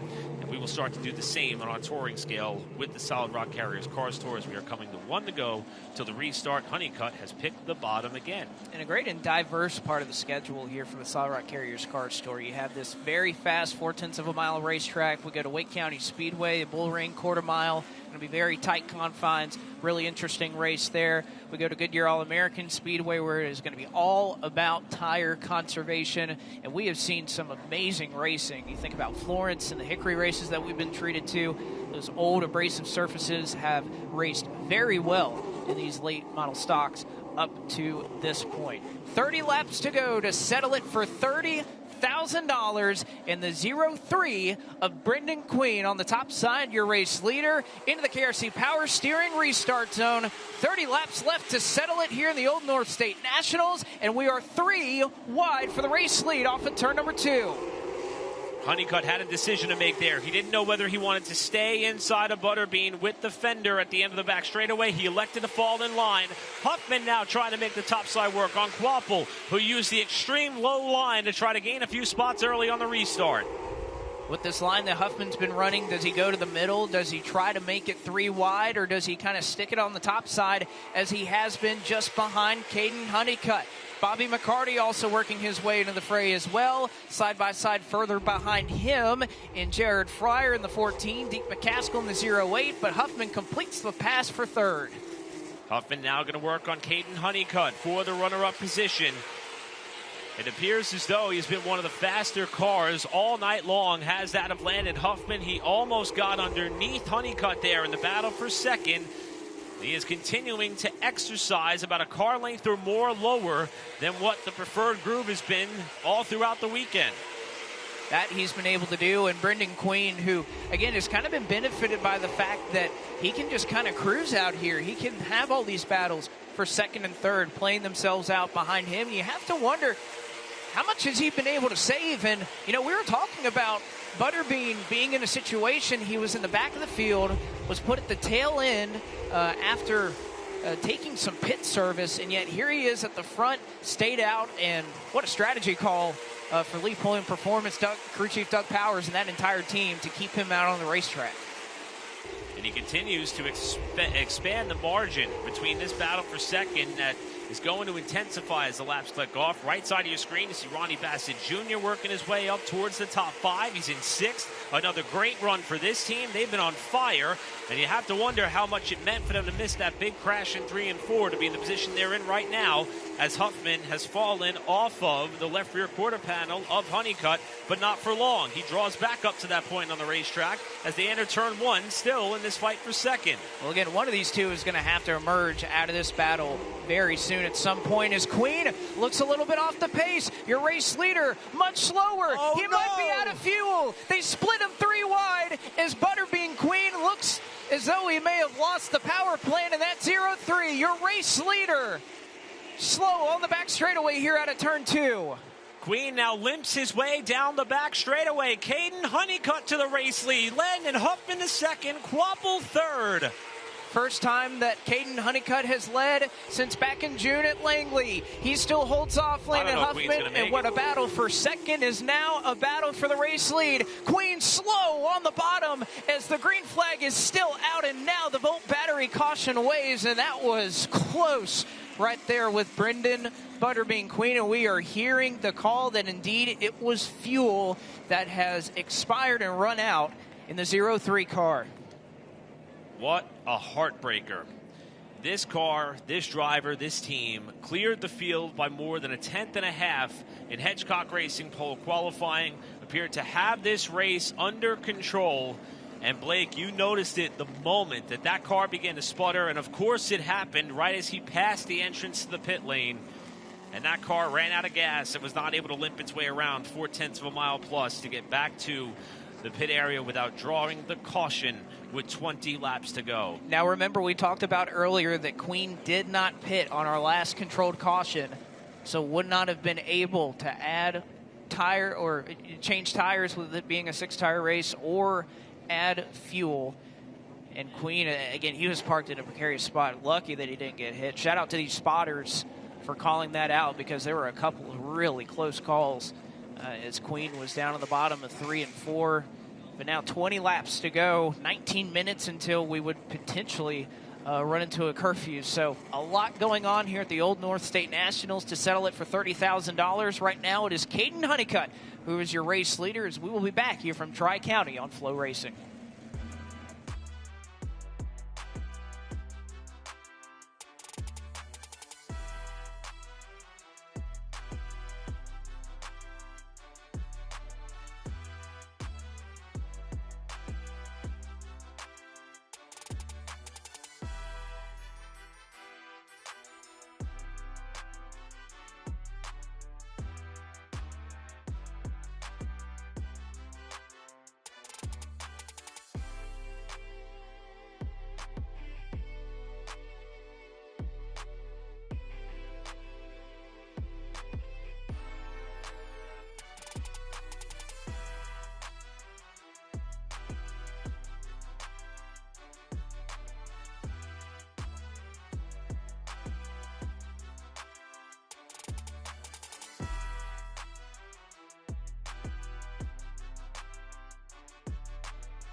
We were assured back in Memorial Day weekend that there would be fireworks here in Hudson, North Carolina. We may have waited just about 3 months until we got to do it, but boy, there have been some fireworks here tonight in the Grand Atlantic Ocean Resort Old North State Nationals, and the latest participant is Brendan Queen, running out of fuel from the race lead.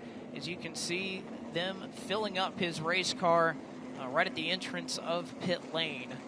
As we continue to pace around under the caution flag, 20 laps to go here from Tri-County, and doing everything they can to try to get that car full and get it pushed off and ready to go.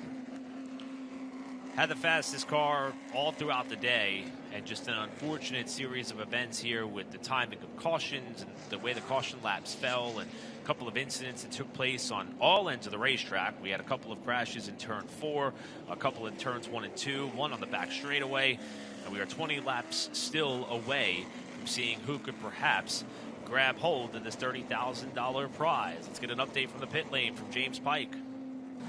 After seeing what happened to Brendan Queen, I went down to some of the pits of the leaders and asked simply, are you good on fuel? I went down to Landon Huffman's pit with the Nelson Motorsports team. They all gave me thumbs up. I went to Junior's team, or the Junior Motorsports team and Carson Quapple's pit. I asked them, are you good on fuel? They said yes. I went to Caden Honeycutt's team. I asked, are you good on fuel? They said we should be. So shouldn't be any concerns for the top 3 cars in the running order right now, but there's still a lot of racing to be done here and a lot of laps left.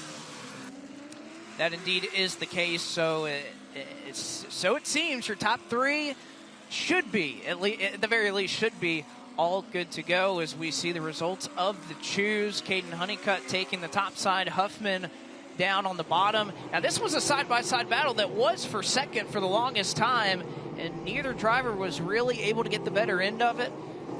But I'd love to see if we can get a solid restart here, an even restart, which car would prevail, because that was a heck of a battle to watch. And I think you brought up a great point. How about Ronnie Bassett Jr., who, again, I called out as the MPI wheelman of the race just by missing that one accident. He is back up here in the 5th position. What an incredible drive. What an incredible season it has been for Ronnie Bassett Jr. when things have gone his way. Had a pair of mechanical issues at Dominion and Caraway.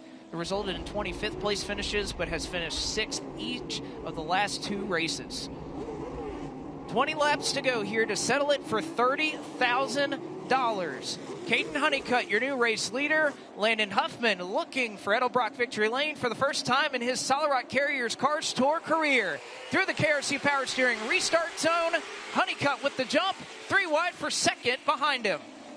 Quaffle trying to make the bottom work, can't get alongside Huffman. Huffman trying to stay alongside Honeycutt for the race lead. McCarty trying to fill the void on the outside. Here they come off of 4. Honeycutt cements the lead. Huffman second, door-to-door for 3rd. And Huffman was able to make that move up to the top side as he nearly looked down to the bottom of Caden Honeycutt, but was able to get up in front of Bobby McCarty, a crucial move for that number 22 car. Now McCarty through the middle, trying to get by Carson Quapple. That would be for 3rd.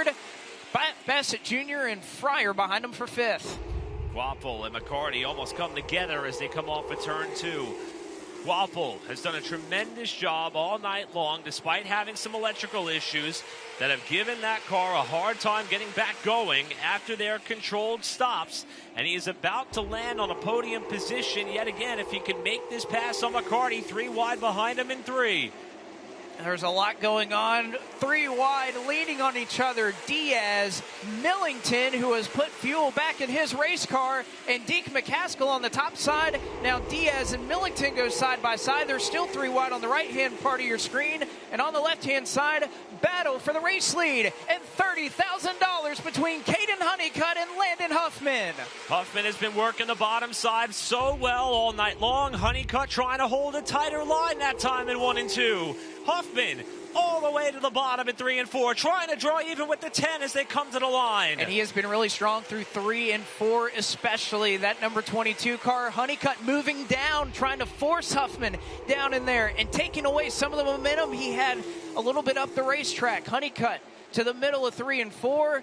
Back to the gas, side by side, still with 14 to go. Oh, Huffman got really loose that time as they went into turn 1. And they touch again off of turn 2. Huffman, Honeycutt, 22-10, battling it out for the race lead with Carson Kvapil lurking in third. I was about to say, looking at the speed charts, guess who is catching your front two? And Carson Kvapil looking for a fourth consecutive Old North State Nationals victory for Junior Motorsports. Still not done for the top spot just yet. Huffman drive through the center. He may have it at the stripe. Give it to Honeycutt by just a nose with 12 to go. Huffman, though, is starting to make more ground on the bottom line. He gets another drive off the corner. This may be what he needs. That's as close as he's been all night long on this end of the racetrack. Off of turn number 4. Huffman tried to slide up, but it's Honeycutt at the line by inches with 10 to go. By 32 one-thousandths of a second, give it to Caden Honeycutt.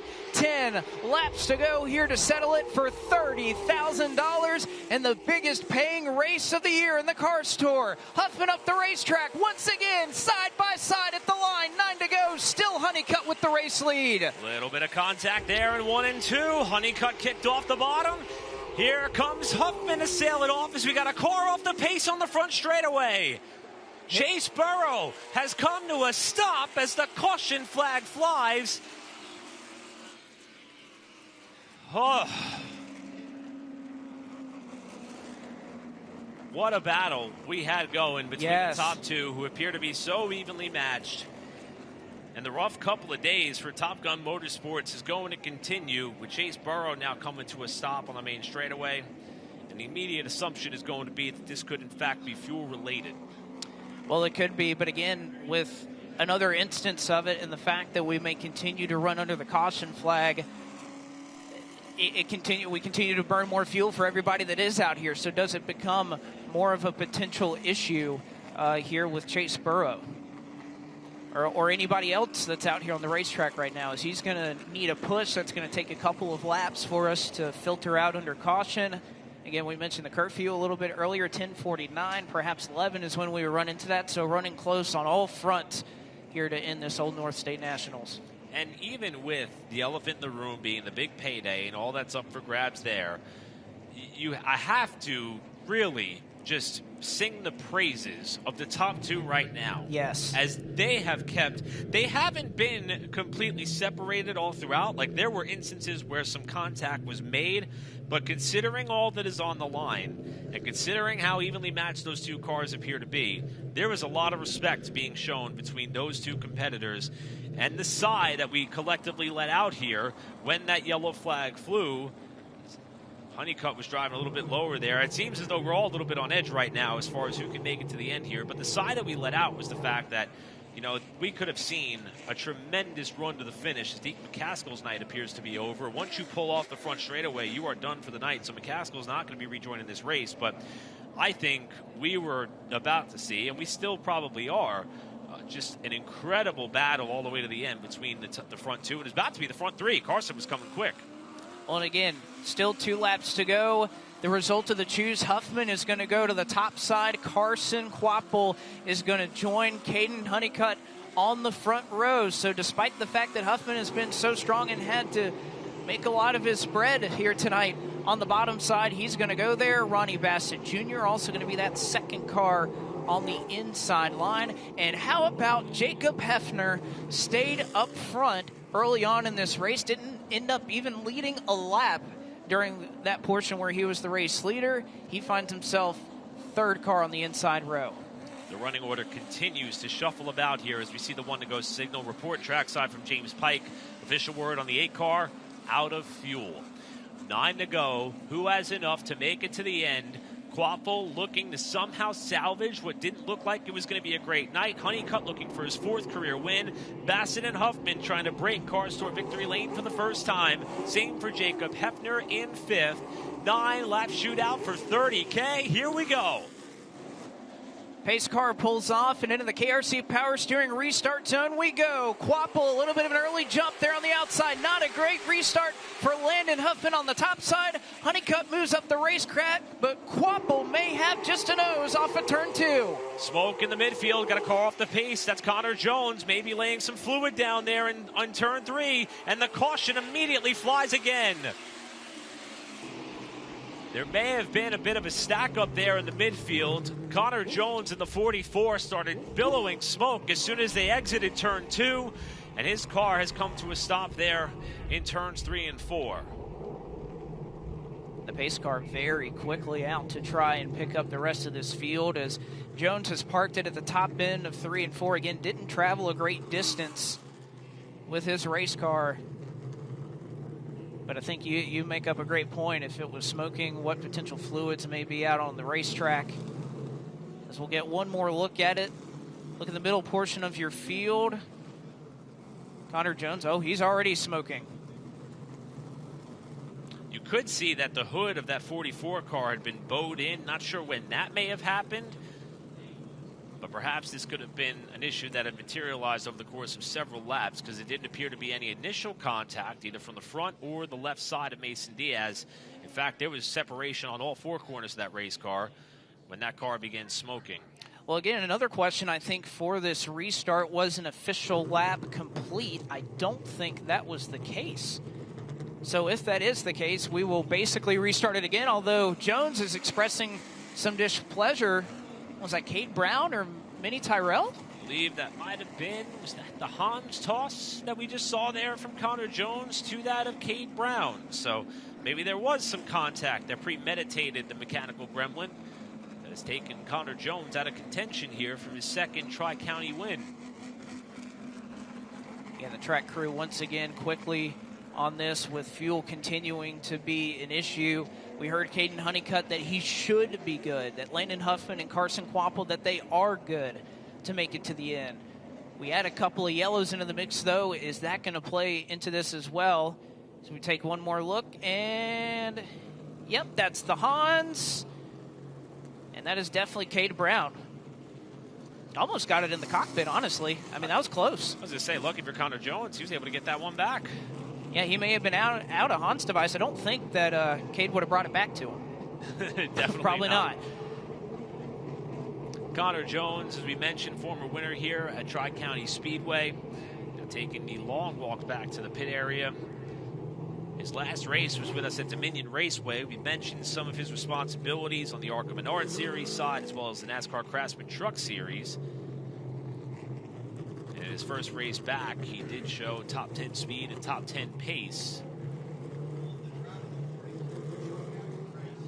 Jones now taking the long walk back while his car will meet him at his trailer now that it has been cleared from the scene in turns 3 and 4. Now, Jacob Hefner, he was in 7th. He's down in the pits right now, so he will give up that spot. As we will try to find out more, we'll toss it down to James Pike. Down here in Caden Honeycutt's pit, have you told Caden anything? Has he said anything on the radio, any sort of indication as to where his head is at approaching these final few laps? I mean, we're all getting concerned about fuel, so he's trying to save as much as he can right now, shutting it down, firing it back up. We also have a curfew at 11, so it just depends on what happens. How's the car? The car's fine. It's just a fuel deal with everybody. Lots of nerves down here on pit road, I think, up and down from turn 4 to turn 1. I think you mentioned some of the stretch that's going on right now. Again, that would be in 5 minutes, or at least my iPhone's showing 10:56 right now, so that'd be 4 minutes.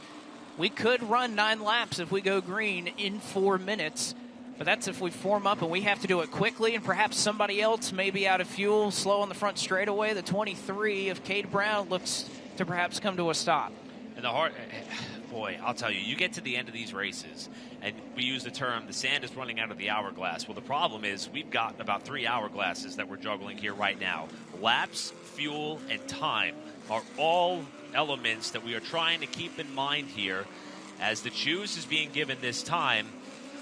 And the wrecker is going to have to come out and around to grab the number 23 car of Cade Brown as we continue to circulate laps under the caution. But again, if we are holding true to that 11 o'clock curfew, I mean, depending on how quickly this car can get towed away, I mean, we may have just run out of time. And there may be some variances in how that rule is enforced. The rule may be, you know, once the caution flag comes out after that 11 o'clock curfew, that'll be the end of the race. We haven't gotten the specifics because we were quite hopeful we weren't going to have this problem, if you will. So, nevertheless, we're going to have to see how officials elect to determine what we are going to do when we hit that mark about 3 minutes or so from now. 9 circuits remaining. The wrecker is just getting to the number 23 Matt Piercy Racing entry of Cade Brown. Now the hope is we'll be able to clear the front stretch quickly, and everybody else will be able to keep it rolling in time for a potential restart. Well, again, like you said, the choose has already taken place, so if we come around this time, we'll look around at the flag stand and see if we are indeed going to get that 1 to go signal from Brandon Willard. And we knew it was going to be a pretty wild night, Eric, but it has been wild in more ways than perhaps we could have imagined. But at the end of it all, there's going to be one driver that is walking out of Hudson, North Carolina with $30,000. Is it going to be Caden Honeycutt, Landon Huffman, Ronnie Bassett Jr., Carson Quapple, or perhaps somebody else? Lights are out on the pace car. 9 laps left to settle it here at Tri-County. GXS Wraps pace car pulls down to the safety of the pit lane. Honeycutt, Huffman, your top 2. Into the KRC Power Steering restart zone. Honeycutt with a little bit of a slide, dead even at the stripe. Here comes Quapple up the inside, 3 wide looking for the lead, and Huffman may have the top spot off the corner. Honeycutt's able to keep that outside line rolling. Is it enough to stay alongside Huffman for the lead? Here they come to the start-finish line. Landon Huffman to the point, but Honeycutt's battling back. Crowd going crazy here at Tri-County as they go 3 wide once again for the top spot. Huffman not quite able to clear. Honeycutt made a signal. I think he's out of gas.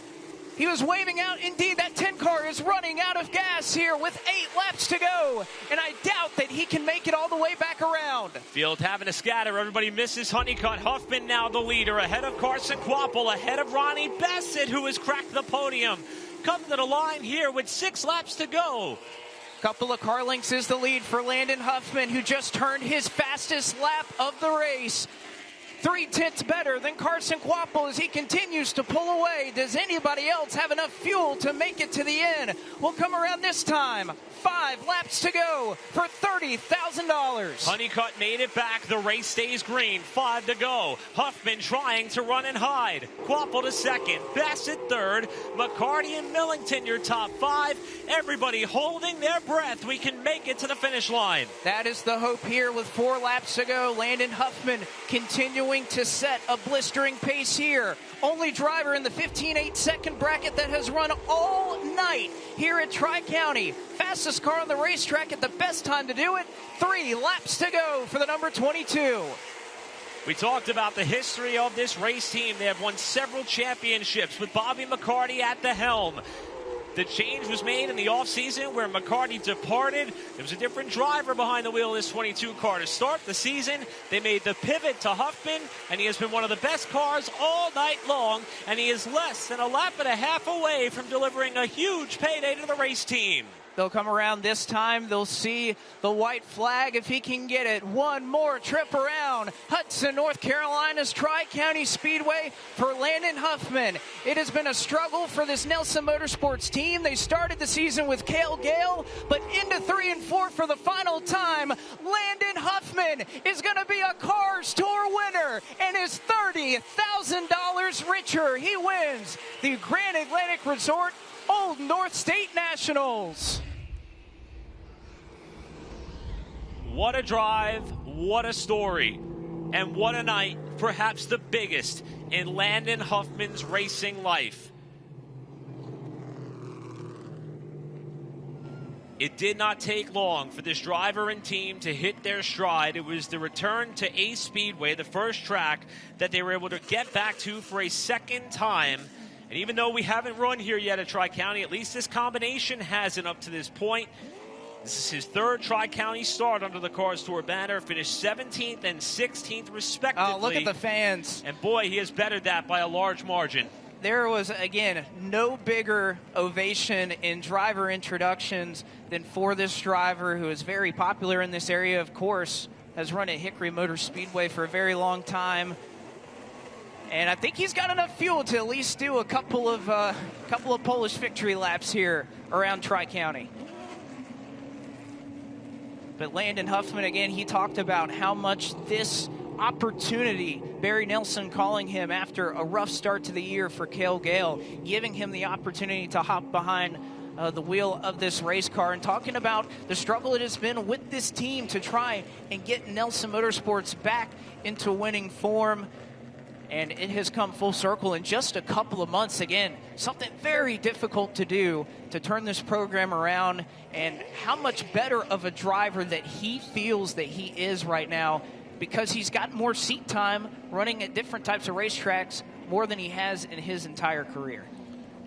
It didn't take long for the story of Bobby McCarty going RNS race cars, Nelson Motorsports starting a new era to both have their respective happy endings. Tonight, though, it is Landon Huffman's turn in what is certainly the biggest win of his career as he pulls down in victory lane. James Pike, I see you're already down there. It is quite the scene at victory lane. We're going to toss it down to you to put us in the middle of what is quite the scene in Edelbrock victory lane with Landon Huffman. Eric, I had someone in the pits look at me with about 5 laps to go and told me if Landon Huffman wins this race, Tri-County is going to burn to the ground with the excitement of all the fans that are here to support him. You just saw Caden Honeycutt come in to the window and offer congratulations to Landon Huffman here. There is a massive crowd of people from Nelson Motorsports, some of the fans in the stands, everybody here excited to see Landon Huffman in Edelbrock victory lane, $30,000 richer as the winner of the 2023 Old North State Nationals presented by Grand Atlantic Ocean Resort.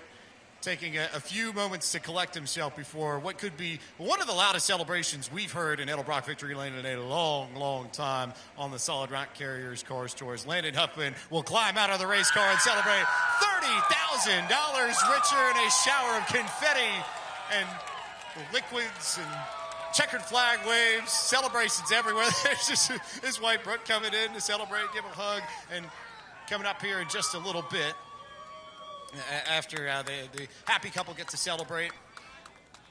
You'll see the Nelson Motorsports tradition. After every victory, they come together and they'll circle around. You'll have the team prayer here, and they will take care of business for a few moments before we get the opportunity to hop in and chat with Landon Huffman, the winner here at Tri-County.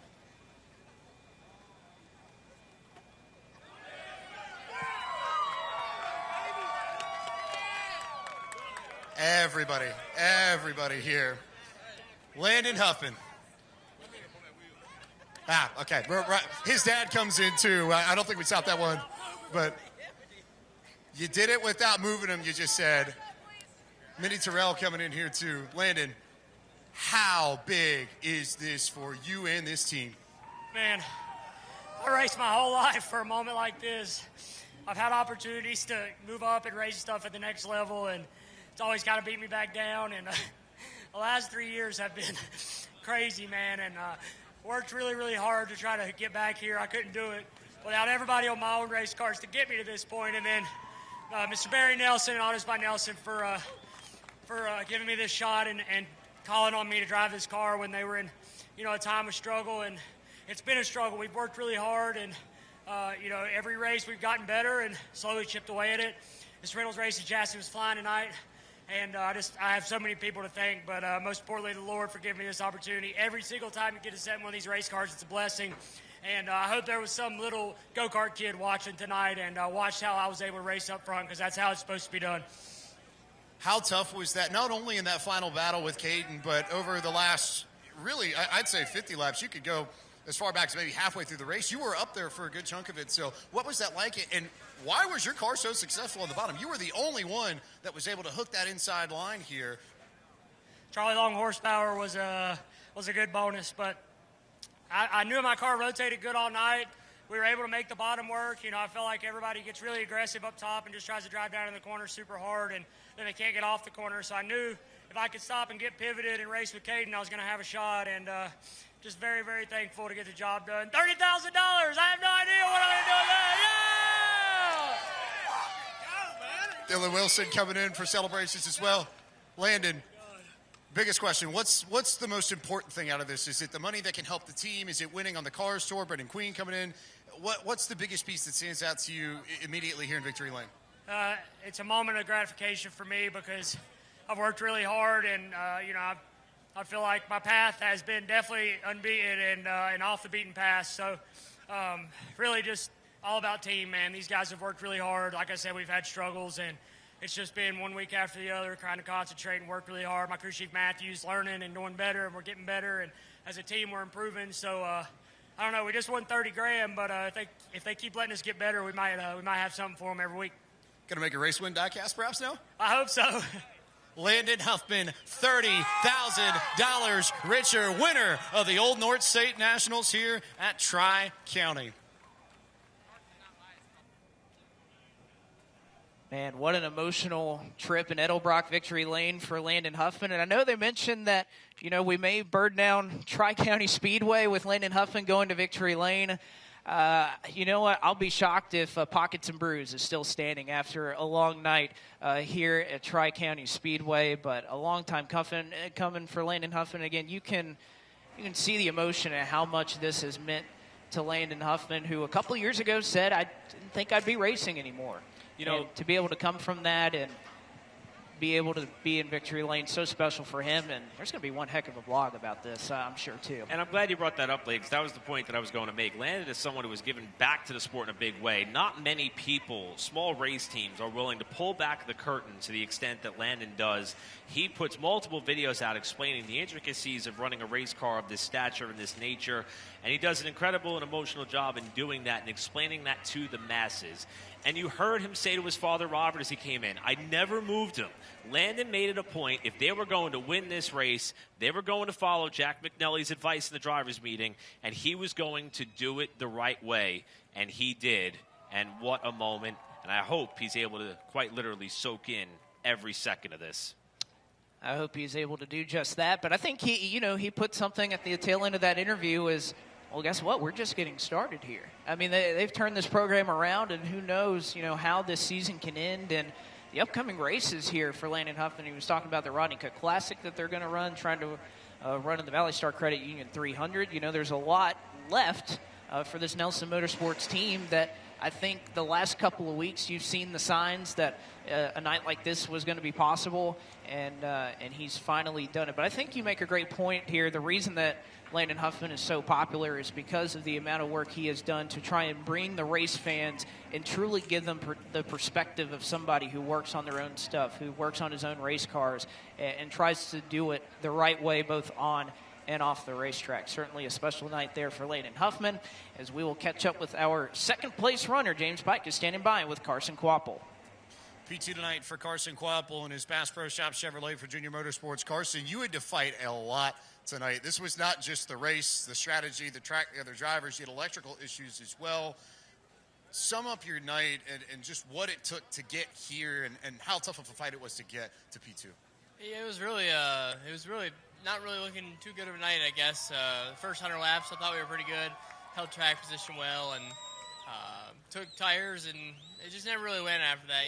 Just kind of was stuck and didn't really have speed on top or bottom in particular. So as the run went on, though, we actually gained grip on the bottom. And at the end of the race there, I thought I was the best the car has been for that whole last 100 laps. And Landon just had a really fast car. 10 car to 2, though 3 to 2, they just ran out of gas. So a little bit of luck there, but props to those guys, the 22 team. They were pretty fast. But just can't thank everybody on the Bass Pro Shop Chevrolet, Brian and all the guys for the help. And it's kind of bittersweet being this close, 30 grand, but at least we came out with a good run. Good points day. A good points day that will bring him momentum that he can carry into Wake County next week.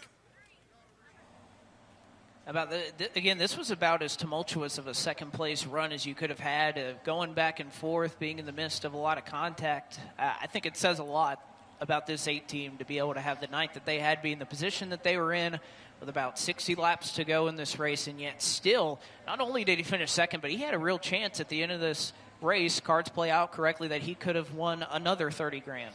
And like you said, tumultuous is a great word to summarize it. I mean, we saw that car need the assistance of the push truck several times tonight in order to get it refired. And at one point, it died a second time. We thought maybe that was going to be an issue. They thought they had an electrical problem. Battled back from that. And we mentioned this during his win at Ace Speedway. Maintaining composure, even when you're not having that perfect night, that is a championship-winning quality that Carson Quapple has displayed. And speaking of maintaining composure, how about our third-place runner? A fast car, wreck avoidance, he had it all tonight. Ronnie Bassett Jr. on the podium again tonight here at Tri-County. Let's hear from him. Ronnie Bassett Jr., you have this knack for finding speed late in races and finding a way to save your car to make that crucial run towards the front at the very end. How did you set that up tonight, and how did you sort of plot when you needed to make that final charge? I really wasn't plotted at all. You know, I feel like we had a really good car all weekend. We got ourselves in the hole. Qualifying bad again, once we get that cleaned up, I think we'll be able to race up front and not have damage and have to come down and pit and stuff like that. So all in all, it was a good weekend. We're making baby steps. You know, we're getting back into a swing of good things. So hopefully we can make our cars better and hopefully contend for a win here soon. The 04 team continues to find ways to finish near the front in these big races. I think if Ronnie and them can fix the qualifying like he said, watch out. The 04 is going to be a factor in some of the races late at the end of the year. That it is, and again, a great family effort there for Ronnie Bassett Jr. In his return to late model stock car racing. They have been so fast, especially at the end of these races. Again, it's the last 20 or 30 laps, that 04, wherever they have been really strong, they have not only been strong, but they've likely been, in some cases, the best car when we get to the very latter portions of this racing. I think that says a lot about Ronnie Bassett Jr.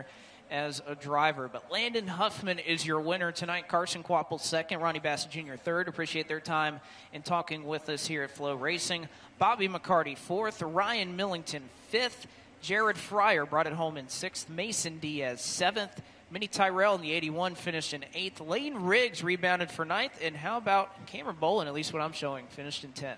Yeah, unofficial results there on what was quite the thriller.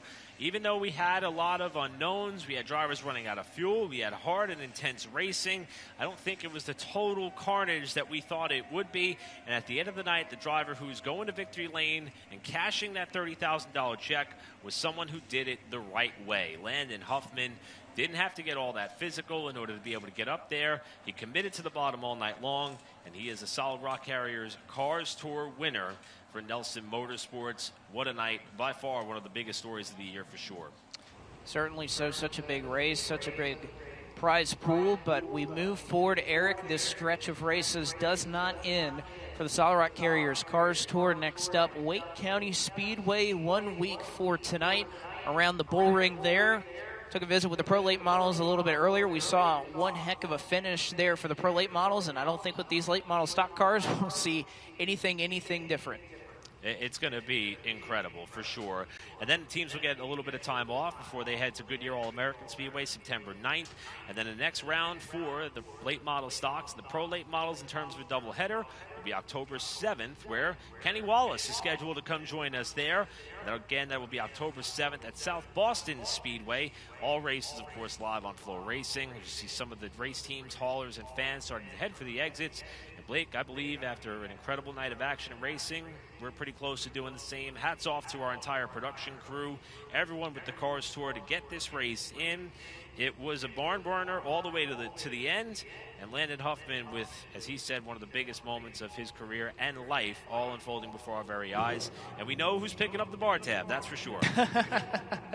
Well, all right, that is going to do it for us tonight here on Flow Racing. Again, I echo exactly what Eric said. Thank you to our entire broadcast crew for sticking with us through a very long day here at Tri-County Speedway, and what a day it was. As we will, again, see you back here in 1 week live here on Flow Racing for another running of the Solid Rock Carriers Cars Tour as we visit Wake County Speedway in Raleigh, North Carolina. So for James Pike down in the pits, for my broadcast partner and Eric Brennan, I'm Blake McCandless saying so long from Hudson, North Carolina. We bid you farewell and congratulations to tonight's winner of the Grand Atlantic Resort Old North State Nationals, Landon Huffman.